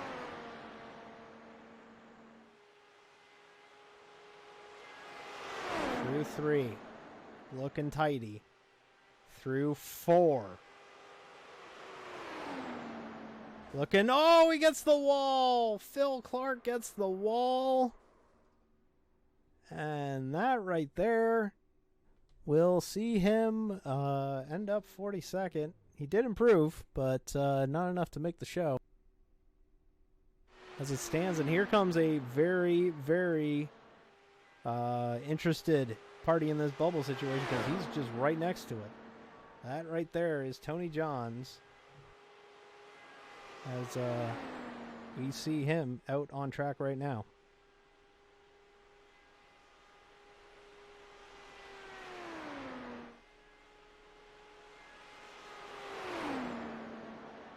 John's on his first lap. Tony John said that it would be lucky for him to qualify in the show. Tony Johns right now is sitting in the show as we hit the 11 o'clock hour on the East Coast. He is only able to improve on a 32nd place qualifying effort. And he is looking to do that right now. Johns off of 4, coming to the line. And we will see what Johns will do here. Johns to the line. He will improve. 22nd. So Tony Johns is solidly into the Indianapolis 500K.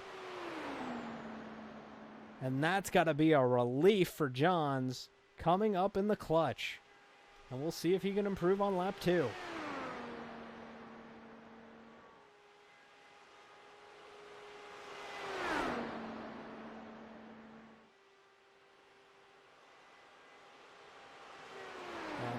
If you could tell, we will be going past 11 o'clock.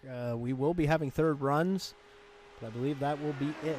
There will be only 3 attempts at getting a run in tonight's Indianapolis 500K qualifying. So Johns in. Great run by Tony Johns to make it into the show. And that will wrap up the end of round number 2 of qualifying here at Indianapolis.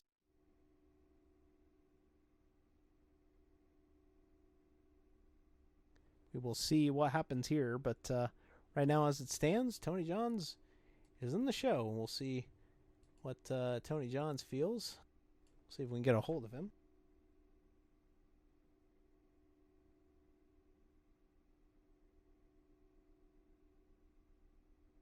And we wait to see who goes out next. If they go out next, it appears as if nobody's leaving the server, so I believe we will keep going, and I believe that's the case. Hearing a car rev out, go out on track. And yes, this will be the first of our third round of runs. Actually, this is a driver making his second round, second qualifying attempt, but this is falling into the third round. This will be Brett Black in the 4.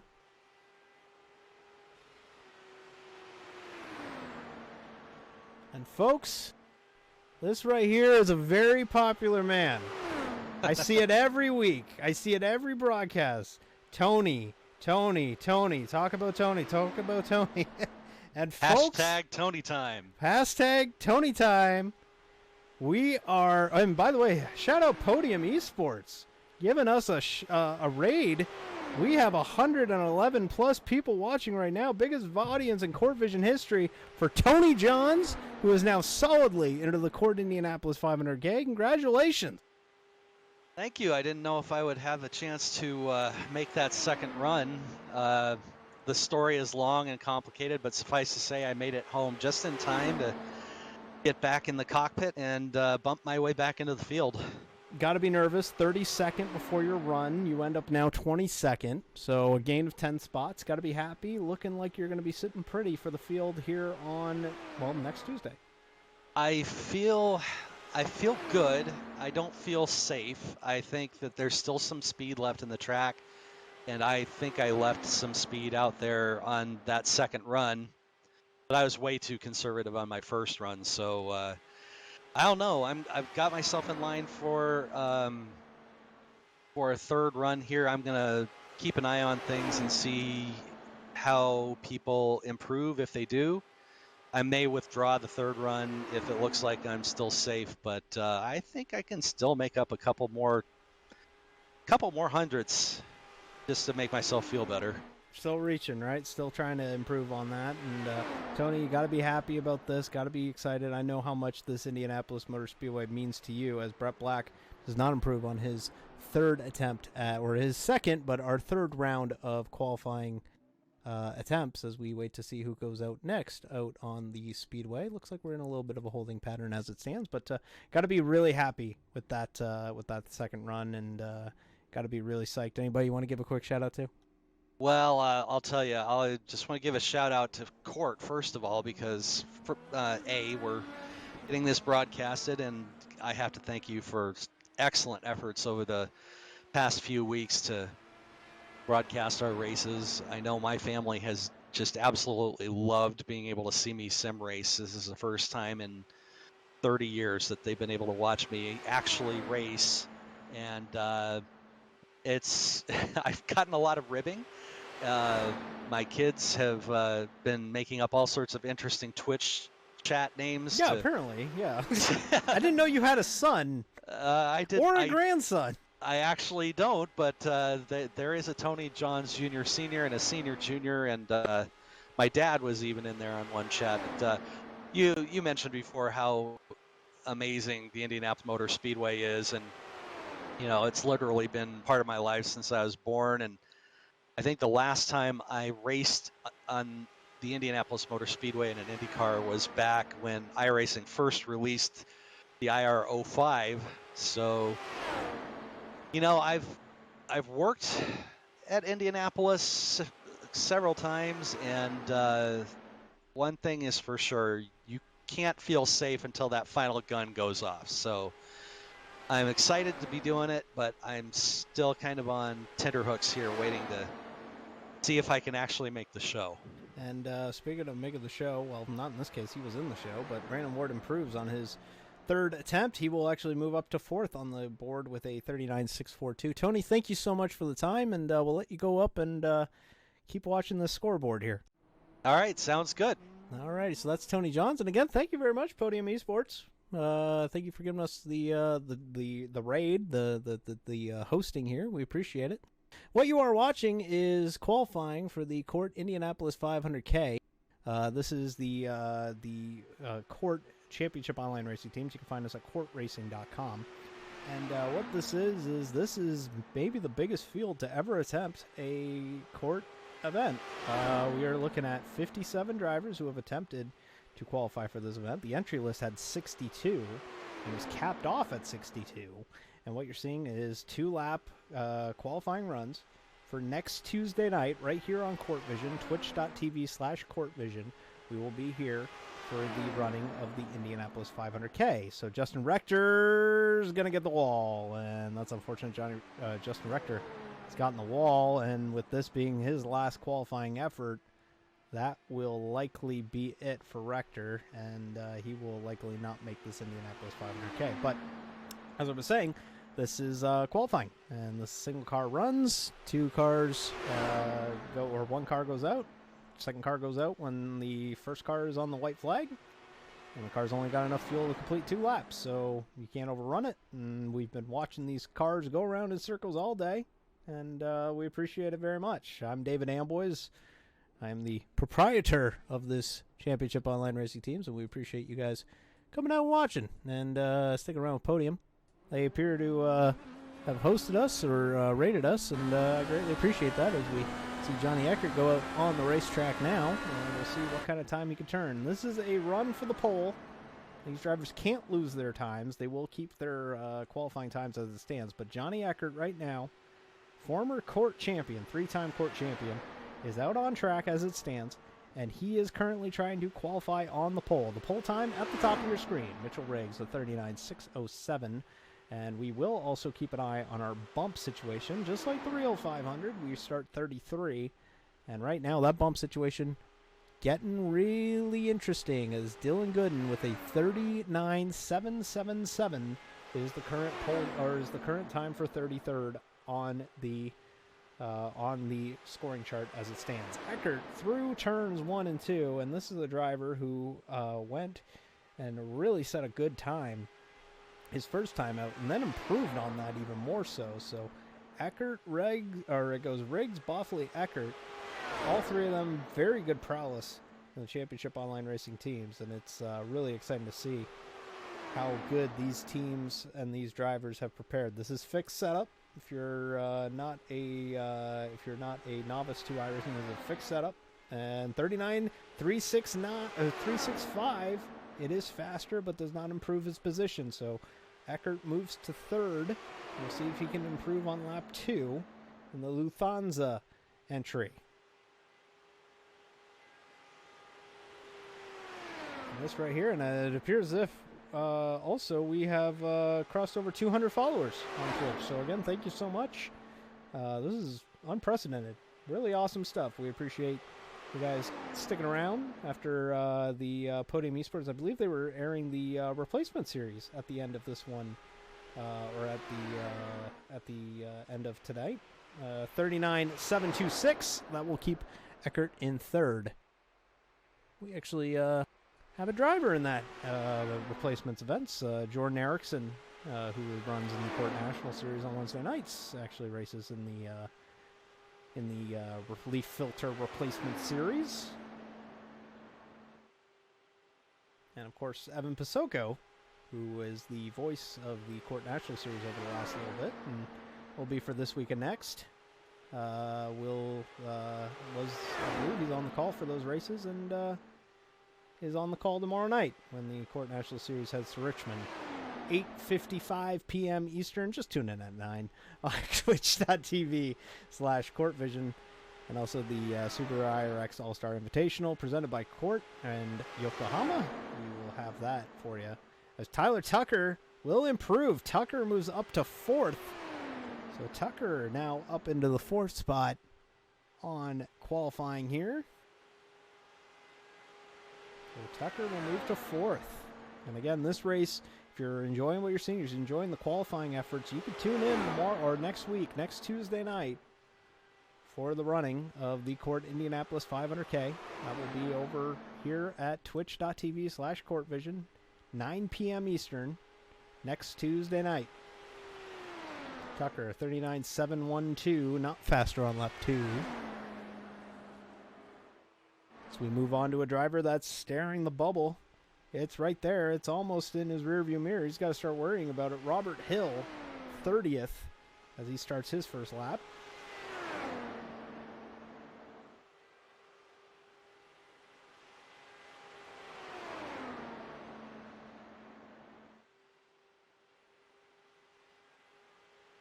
So Robert Hill in the 84, Ottawa, Ontario driver, as he has had some success in the Championship Online Racing teams in the National Series. Still yet to find victory lane in CORT. He'll find it eventually. We know it.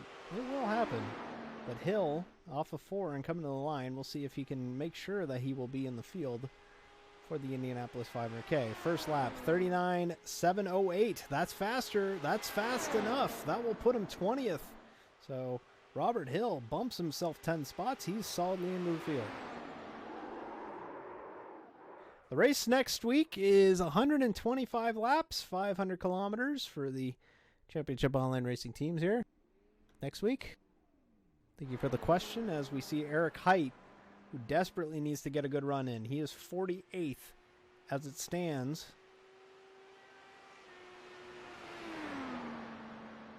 And this is a long-standing tradition in CORT, making a return. We used to do this every year. Actually, we used to do it twice a year, the Indianapolis 500K, and it is making a return after a 4-year hiatus.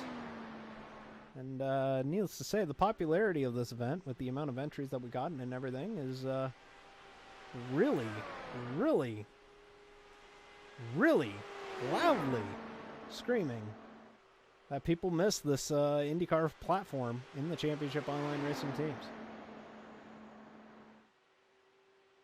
Hight off of 2, coming down the back straightaway. Again, if you're liking what you're seeing and you are a CORT, or if you are interested in joining the Championship Online Racing teams, you can find us at CORTRacing.com, CORTRacing.com. We have 3 series in action right now. We have the Monday CORT Drive for Supercars. That is the V8 Supercars, the Holden Commodore and Ford Mustang, as Hight 39 or 40.168 for Hight. That won't improve his first lap. Tuesday, the MH Design Series sees the modifieds, the Tour modifieds, and the 410 Sprint Cars split that season. These seasons are wrapping up, though. We are nearing the end of our 2020A season. And then the CORT National Series, which is our biggest premium division. The CORT National Series sees the Class B stock cars of the Xfinity Series cars running on Wednesday nights. watch that right here on Court Vision for at least this week and next. And we will be at Richmond tomorrow night. So if you're looking for something to do on Wednesday night, looking for some iRacing and, watching some pretty good short track racing, that's what the Championship Online Racing Teams is able to deliver to you. Hight not faster on either lap. He will sit 48th. And now here comes Andrew Hayes, who is really going to need to get a good run. Hayes out on the track has taken the green flag.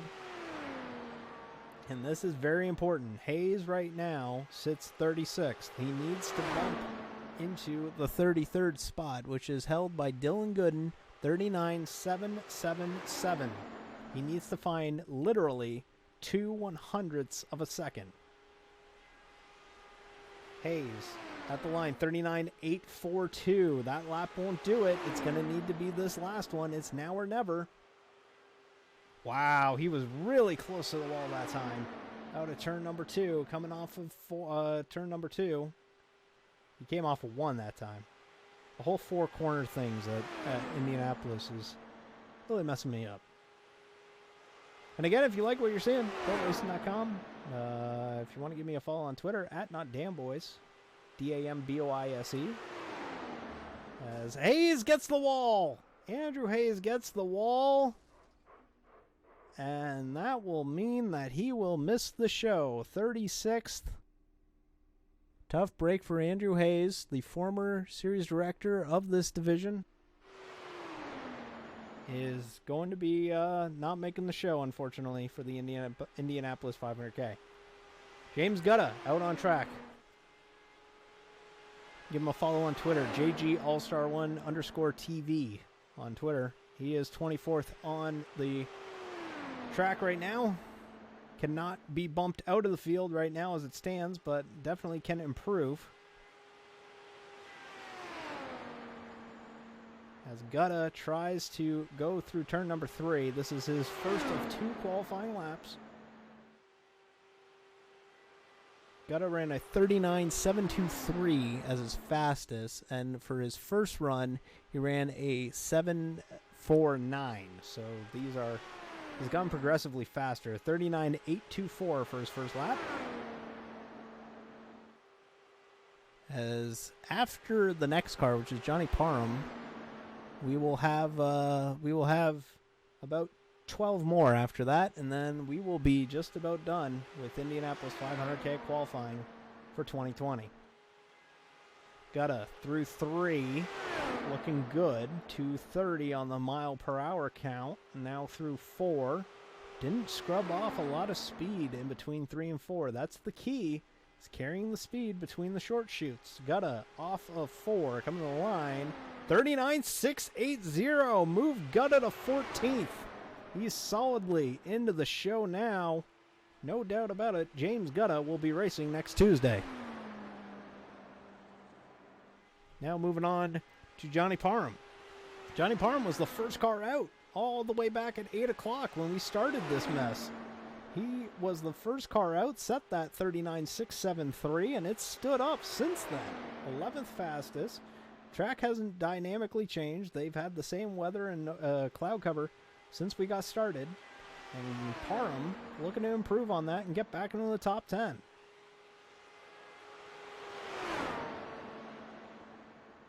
Parem through 4 now, looking really stout. Parem has got something figured out with this Indianapolis Motor Speedway. He's really impressed in this qualifying session. Off of 4, 39.706. It's not faster. Well, that's still a very solid lap time. And he gets the wall. He scrapes the wall, and that will put the end to that run. Next out is a driver who needs to have improvement. Nathaniel Sinacker. This is it. This is it. As Sinacker sits 41st.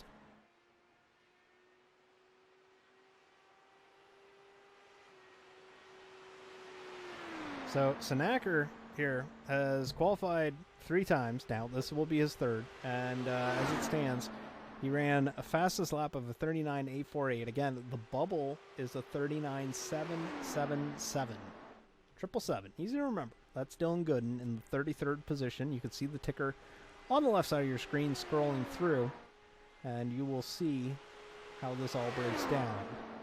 Sanacker now on his first of his final attempt to make the Indianapolis 500K. This is it. They aren't getting another shot at this after this one.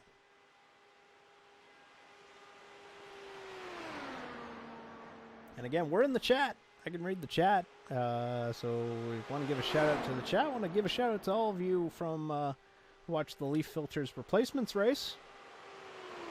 I'm not sure who got the W there, but congratulations to them. And really, really exciting to see all you guys come on out.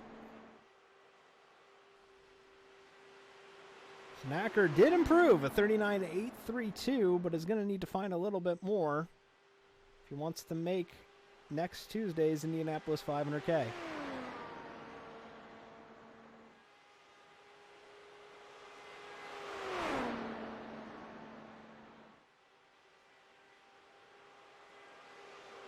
So Snacker out of 4. This is it. See if he can do it. Coming to the line. See if he can improve. 39.977. That'll do it. He will DNQ for the Indianapolis 500K. Chandler Carroll needs a run. He needs a good run. 51st as it stands.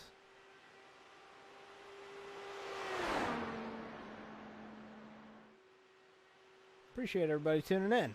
Court Vision here, Indianapolis Motor Speedway. You again, if you're just tuning in, this is the single car qualifying for the Indianapolis 500K next Tuesday night. If you enjoy what you're watching, come on out next Tuesday. Maybe put us side by side with that Peak or with that Coca-Cola race. That's $1 for the jar.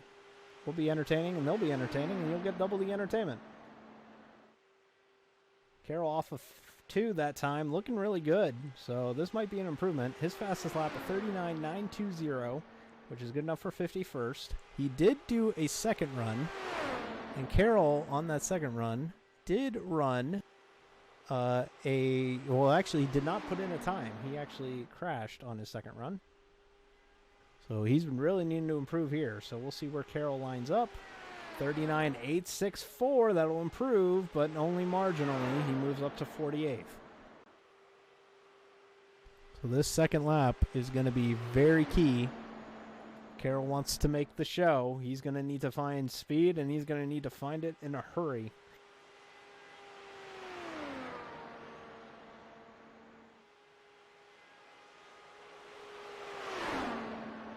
And again, if you like where you're watching, give a follow to this event's Twitter account, CORT World Series on Twitter, CORT World Series on Twitter. It's like Kart World Series, but with an O.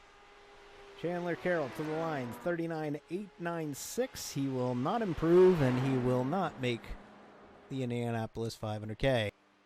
Mike Husby, the Canadian, the former CORT champion, the White Mamba, out on track right now. 16th as it stands, 39.688. He's in the show, and with the amount of cars left, he will make the show, so he will not get bumped out of the show. This is all just trying to improve his position, maybe get himself into the top 10, maybe end up on the inside of a row instead of an outside of a row, that kind of thing. Very marginal gain for Husby at this point.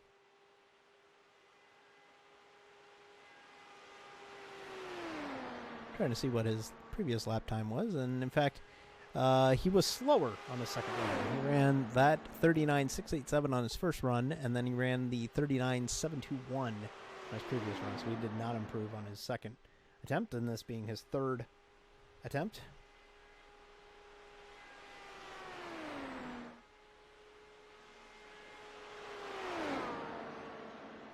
And he will not go faster.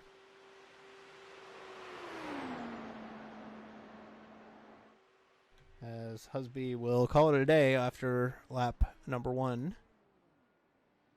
And now we will move on to Andrew Hess in the 24th.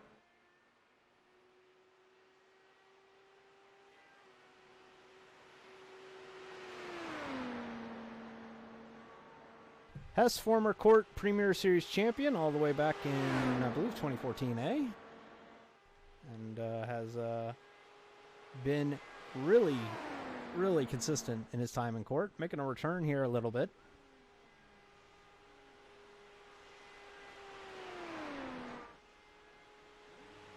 Hess heads out and did not post a time. Actually, that was his out lap. A little tough to keep track of it, folks. I've been broadcasting solo the last 3.5 hours. And trying my best here. I'm manning the cameras, I'm doing all the production and calling this thing too, so appreciate you guys watching, and hopefully you guys have been entertained by this one. There's been one small break to go grab water, and that's it. Hess at the line, 39.699. That is not faster than his first lap, or than his fastest lap, so we'll see if he can run a second one.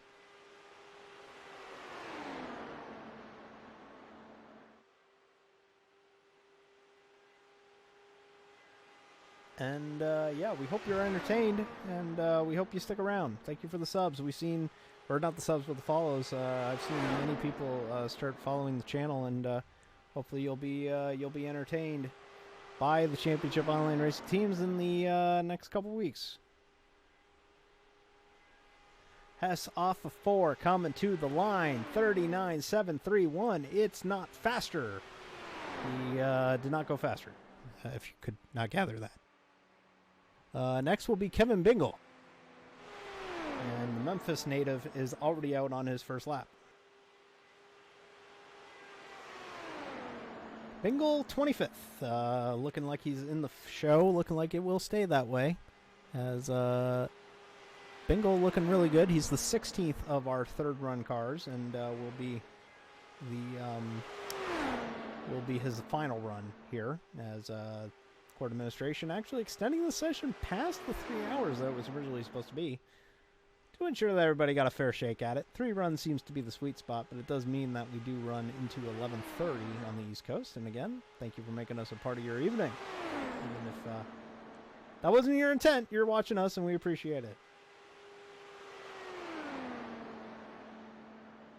So Bingle moved up. He moved up all the way to 12th. So Bingle solidly gains on his position. I believe he was 12th at the moment when he got out there, and now is sitting is now sitting in 12th. He was 20th. So looking really good for Bingle, as looking like he's going to play too, and we'll see if he can improve on it. Tennessee driver sits a little bit faster, a 39.650, and Kevin Bingle moves from 20th to 7th. So move Bingle into the top 10. He's got to be very happy with that qualifying effort there for Bingle.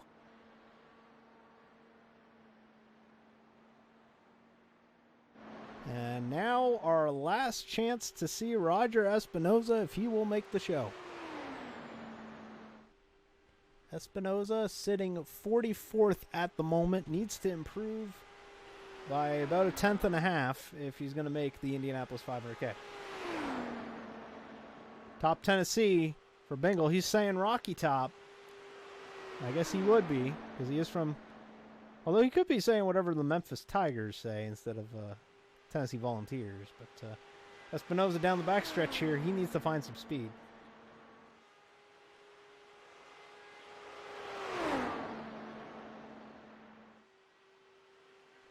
Out of 4, and I got to be honest, folks, it's looking pretty grim for Espinoza. We'll see if he can improve here. Coming to the line, 40.008. That is not going to do it. That's not even, it's 0.2 off of his fastest time so far tonight. Espinoza, former Marine, I believe he lives in the Miami area, and relative newcomer to court. Really wanted to get a good run. Really was psyched for this race. We'll see if he can find something here late. Yeah, Dillon Gooden. That bubble is getting really stretched out for Dillon Gooden. Still waiting on the to see if he will get bumped off that spot. 39.777. He tied him. Espinoza ties Dillon Gooden. And now it gets interesting. We have a tie for the final position in the Indianapolis 500K. Davis Warren, 44th. Roger Espinoza, folks.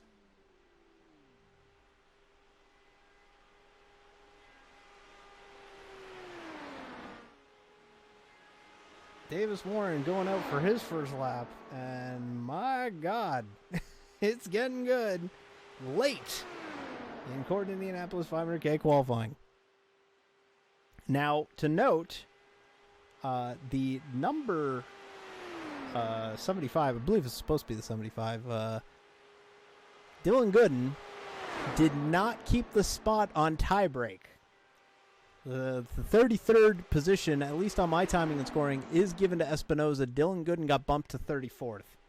So that's interesting. Also, what's interesting is Gooden, I believe, has left the server. He has declared his time, I'm good. I'm good, fam. So Davis Warren improves slightly, but ends up hitting the wall and will be 38th. He will not make the show. But that means that I don't believe Dillon Gooden will get a run-in. And that means that Dillon Gooden can't improve on that time. That might be it for Dillon Gooden's attempt at making the Indianapolis 500K. What a run by Espinoza. Let's see if we get a word with Espinoza. Jeffrey Miller's out on track.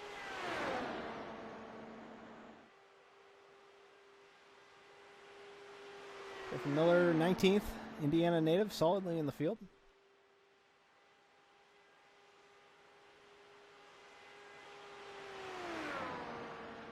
As we wrap things up with CORT Indianapolis 500K qualifying here. If you're just tuning in, thank you for finding us.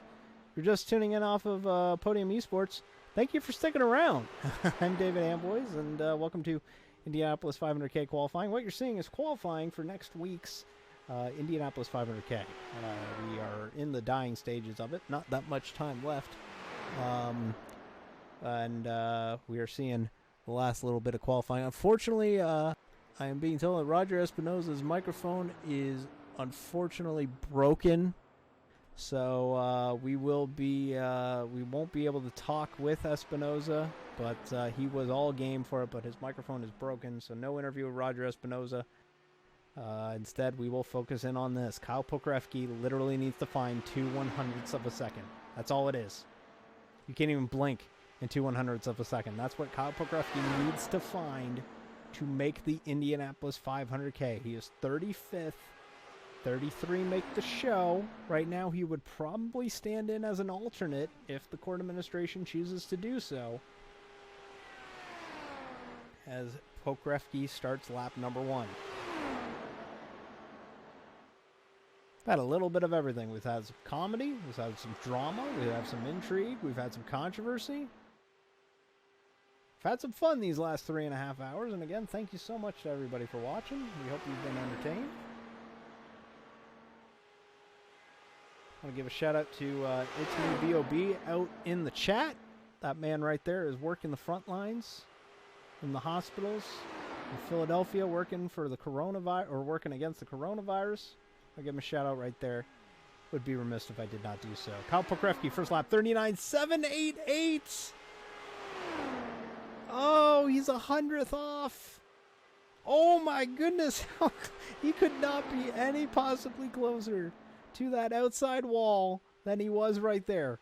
I don't know how you could be closer. That was the closest I've ever seen anyone hit the wall or not hit the wall at Indianapolis. Through 3. This is looking very speedy for Kyle Pokrovsky. Off of 4, he hits the wall. Pokrovsky hits the wall, and that will put an end to his 500K hopes. Christopher Huerta out on track.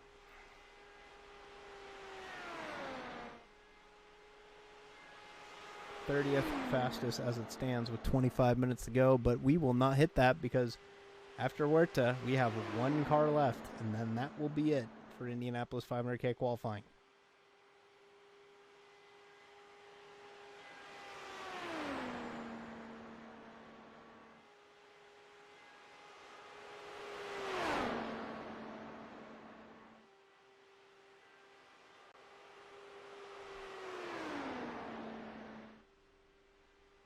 Actually, I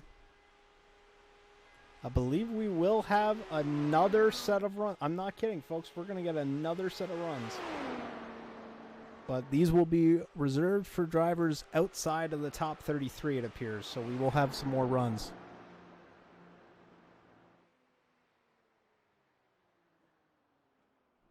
Last car of round number 3, Phil Clark. And again, we will get another set of runs. These appear to be reserved for drivers outside of the top 33.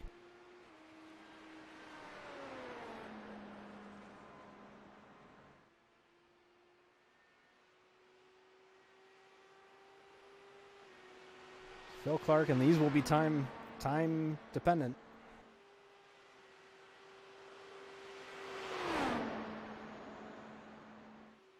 And we will have 5 more runs after this one, and that is it.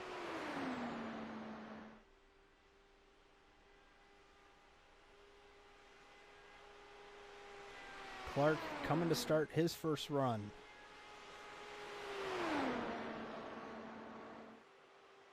Or his third run, I should say, his first lap of his third run. And again, we will have 5 more runs. We will have 5 more. Mason Dunn will be the last car that we will see. We will see Nate Sinacker try and qualify. He's in 39th. We will see Justin Rector go out. He is 40th. Chandler Carroll will go out. He's 48th. Davis Warren is 38th. And Mason Dunn is 54th. Those are the last 5 cars we will see after Phil Clark finishes his run. And then that will be it for 500K qualifying. First lap for Clark. He does go faster to 43rd. So Clark moves to 43rd, and he's going to still need to find some speed if he wants to find the front. And no, he's actually pulled it. He's pulled it. So Clark will wrap that up, and we will now move on to again. I did not expect to be on the air for 3.5 hours, but it's looking like it's going to be the full 4. Nathaniel Sinacker. That's what happens when you have a 56 car field or so. So again, Mitchell Riggs set that time, God, a couple hours ago now, and he has still hung on to it. Boffley in second. Alex Boffley, Johnny Eckert, Tyler Tucker, Brandon Ward, Brett Black, Kevin Bingle, Chiton Bommersbach, Aaron Bean, and Stephen Moore. That is the top 10 as it stands right now. All these drivers that you will see, these last 5 drivers that you will see, all need to get within 33rd. 33rd is now Roger Espinoza, a 39.777. These drivers absolutely need to find a way to find some speed to end up in the show. Sinacker has taken the green flag for his final, and I mean it, final run, and he's hit the wall. So Sinacker has hit the wall, and that will officially end his hopes at making the Indianapolis 500K, because there's no way that car is going to be any faster with a taste of Indiana concrete than it was before it.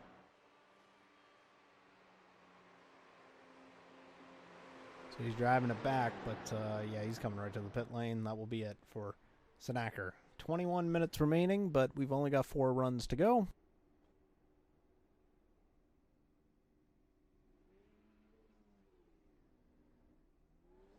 Next will be Justin Rector, 42nd fastest as it stands right now.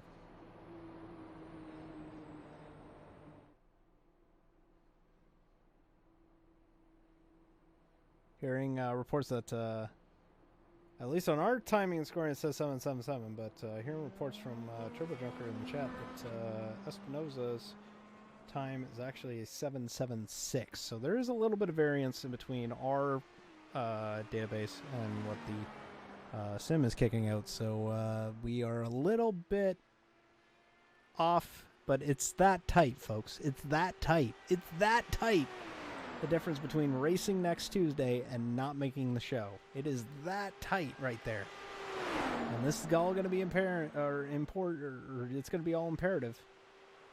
Justin Rector gets his laps in, and they're good laps if he wants to make the show. 42nd, 39.837. He needs to improve that by tune about half a tenth. Rector's first lap starting now.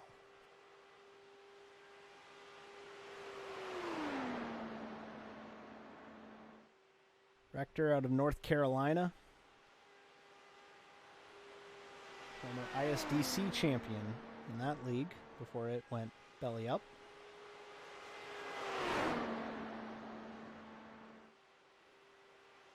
Trying to make the Indianapolis 500K. We'll see what he does. Off of 4. Coming to the line. We will see if he can do it. We'll see right here. 39.849. It's not faster. He is still 42nd. It's all about this second lap, and it won't happen. Rector gets the wall, and that'll be that for his Indianapolis 500K hopes.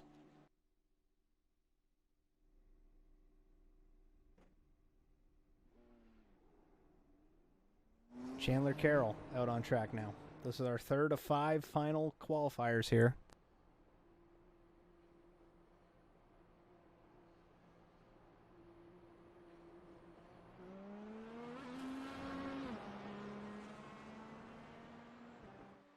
Carroll 48th as it stands, 39.879, his fastest time.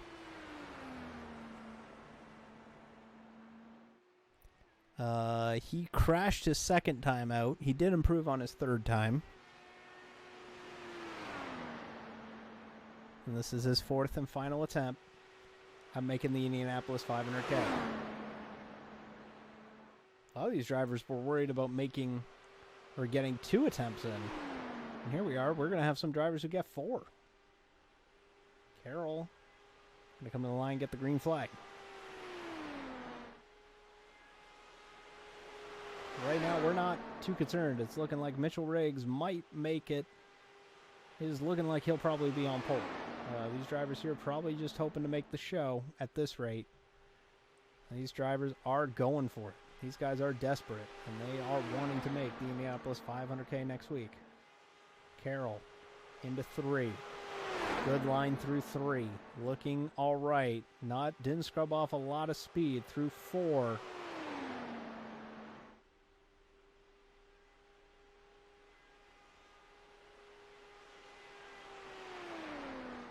$39.850. It's faster, but it's not fast enough. He's 45th. And he'll play 2.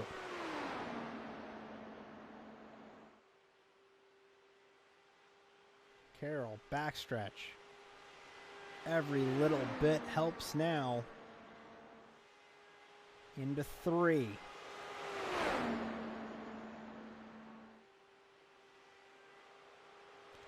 Into 4.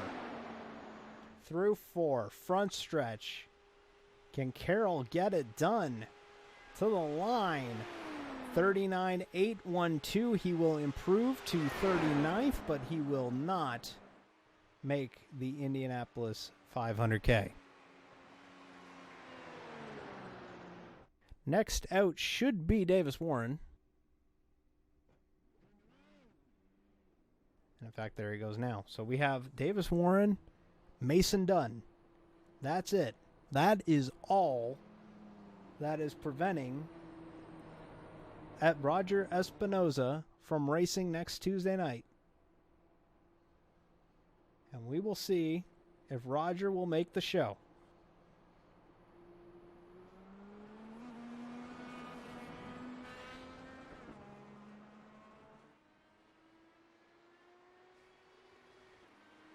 Espinoza does have the tiebreaker because in iRacing, apparently, in the actual service, it was reporting that Espinoza is a 776.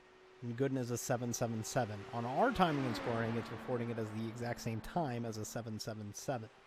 So Espinoza is faster than Gooden, and that would put him in the field. So technically it is a 7.76. However, it is a 7.77 on our end. Anyways, that's all semantics. Davis Warren out on track with his last attempt at making the Indy 500K. He got really close out of the wall, and he scrubbed off a ton of speed. And this lap isn't going to be any good. He's going to really need that second lap to be great. We hit the within the final 15 minutes, but we're not going to need the 15 minutes.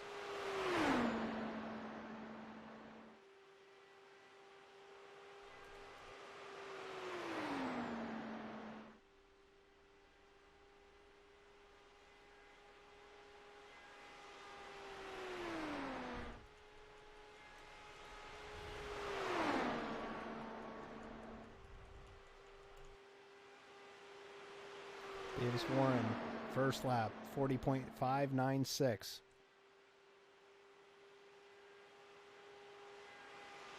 No Dillon Gooden. If you're just tuning in, Dillon Gooden, who is the 34th place driver, has left the server. So it is down to these five drivers to attempt to bump Roger Espinoza out of the field.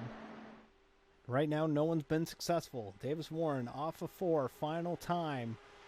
He will run a 39.881. And that will mean that there's one car left to try and get it done. That's Mason Dunn.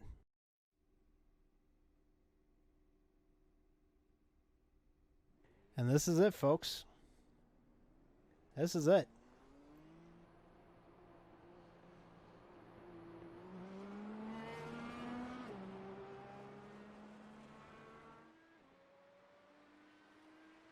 Brian Fletcher, who's in the Twitch chat, is ecstatic because right now he will make the show. Brian Fletcher is sitting 32nd. He will fall to 33rd if Mason Dunn can get a lap in. That is faster than the 32nd place time. Brian Fletcher is racing in the Indianapolis 500K this week. But right now we got to find out if Roger Espinoza will be. It's Mason Dunn and Roger Espinoza for the 33rd and final grid stall in the Indianapolis 500K. Green flag for Mason Dunn.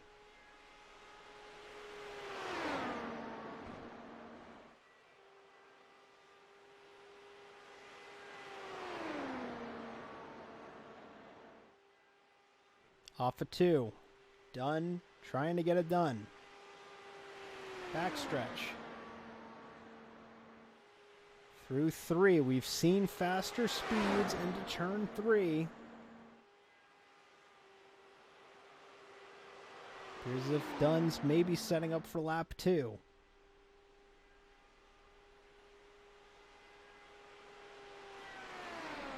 White flag for Mason Dunn, 40.041. That is not faster than his current time of 54th. And he gets the wall! Mason Dunn gets the wall. And that'll do it. That'll do it. Roger Espinoza is into the show.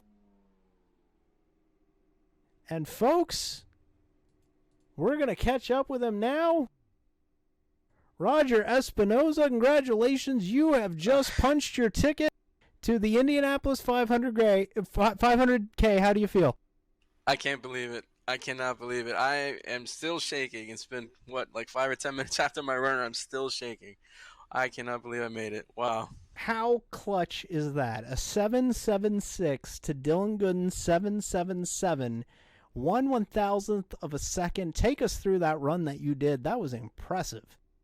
Yeah, it doesn't get any closer than that. I was just focusing on on hitting my marks. Run before that, I basically didn't wind up the corners as much as I should have, so I was really trying to focus on letting it drift out and not hitting the wall. And first lap was a little shaky. I kind of touched the apron, but ended up working out in the end, so super happy. Yeah, and you were 41st, I believe, before that run. So an amazing run. Anybody you want to give a quick shout out to for making it into the Indianapolis 500K? Absolutely. First and foremost, I want to say hello to my mom and dad who are actually watching at home. Mom was actually not a race fan, but she said she was loving it, so that was really cool. Big shout out to all my Digital Apex teammates, of course, especially Kite, who helped me a lot getting ready for this race and getting ready for this qualifying, I should say. Alrighty, well, congratulations, Roger, and we'll let you celebrate the fact that you'll be racing next Tuesday night. Ooh, can't wait. Can't wait. It's going to be awesome. All right, that's Roger Espinoza. We'll see if we can touch base with our pole sitter. Typically, you don't interview the 33rd place man in qualifying, but with a format like this, you absolutely got to interview the guy who made it in by the skin of his teeth. Congratulations, Roger Espinoza, on qualifying 33rd. But now, a man that I talked to earlier tonight, Mitchell Riggs, you are on the pole for the Indianapolis 500K. Take us through how that went for you. It's just been a crazy night. I've been practicing a lot this week, just trying to get that solid line through the corners down. And honestly, like, I wasn't sure whether I was going to be in the top 10 or barely making it in or trying to get in to the race at all. But, you know, we had a good lap right there at the beginning, and we just held on, and we're on the pole. I'm super excited. It's going to be awesome. Yeah, you were the 12th car to go out all the way back around like 8:30 tonight, and you'll actually be leaving here with the pole. Didn't bother going back out. You figured that time would stand the rest of the way? Yeah, I knew when I set that down, I was like, that is a really good time. That's going to be pretty hard to beat. And, of course, we got, guys in here that are probably better than me at these cars that obviously could probably wipe that time out in other circumstances, but I just, we had a good time, and I felt confident with it. Alrighty, well, congratulations on the pole. Anybody you want to give a quick shout-out to? I just want to give a quick shout-out to everybody that came out for this. This was an awesome event. We had like 60 people come out here and try to qualify for this. I want to give a shout-out to Roger for making it in, like the last dude to make it in. That was amazing. That was so clutch. I want to give a shout-out to Chandler Carroll. That's my buddy. We go back a long way. That he tried to race in. He did a great job, even though he didn't make it in. He really tried hard. And I want to give a shout out to all my Husby Motorsports guys and everybody else that was hanging out on my TeamSpeak channel. That was just a really great time. All right, well, congratulations, Mitchell Riggs, on the pole. We'll see what you could do next Tuesday night in the actual race. All right, thank you, Dave. All righty, so we are going to go ahead and run through our finishing or qualifying results for the Indianapolis 500K. These are unofficial, and we will point out something that will be addressed when we actually go racing here next Tuesday night. Mitchell Riggs is going to be your pole sitter. That is a given. That will absolutely be happening. Alex Boffoli second, Johnny Eckert third, Tyler Tucker fourth, Brandon Ward will be fifth. Brett Black will start on the inside of row 3 with Kevin Bingle, or on the outside of row 3, I should say. Kevin Bingle 7th, Chiton Bommersbach 8th, Aaron Bean 9th, and Stephen Moore, the wild card entry, the only one in the top 10. And then Kieran Brogelli, Johnny Parem, Andrew Hess, Ricky Butler, James Gutta, Patrick Britton, Mike Husby, Zane Jackson, Jeffrey Miller, Taylor Hayes will make the show. Joseph Cervone, Robert Hill, Nick Stoller. And one quick note to point along, John Long and Tony Johns, those two positions will be flipped for the actual 500K next week. If you were just tuning in, we had a little bit of a controversy moment earlier on where John Long got a little bit of a tow off of another car, ended up setting a faster time. He actually backed up that time by himself by setting it up, but it was a little bit further down or a little bit quicker than his actual time, and Tony John should slot into 24th and John Long into 25th. Julian Medor 26th, Bryan Schreiber will make the show 27th. Chris Sweat makes the show 28th. Jake Finch makes the show 29th. Christopher Huerta 30th in the show. And then these guys here, the top 3 are ecstatic. The top 3, or the bottom 7, are despondent. Travis Ellington, Brian Fletcher, Roger Espinoza, we just spoke with him, psyched to be in the Indianapolis 500K. The rest of these names, and these are some good names, former CORT winners, Dillon Gooden, Kyle Pokrovsky, Andrew Hayes, Davis Warren, many names that have won in the championship online racing teams not making the show. Drew Glover not making the show. Justin Rector not making the show. Phil Clark not making the show. Stephen Taylor, 46th. Big name not making the show. Patrick Lindsey, Jared Dixon, Eric Hight, Steve Luvender.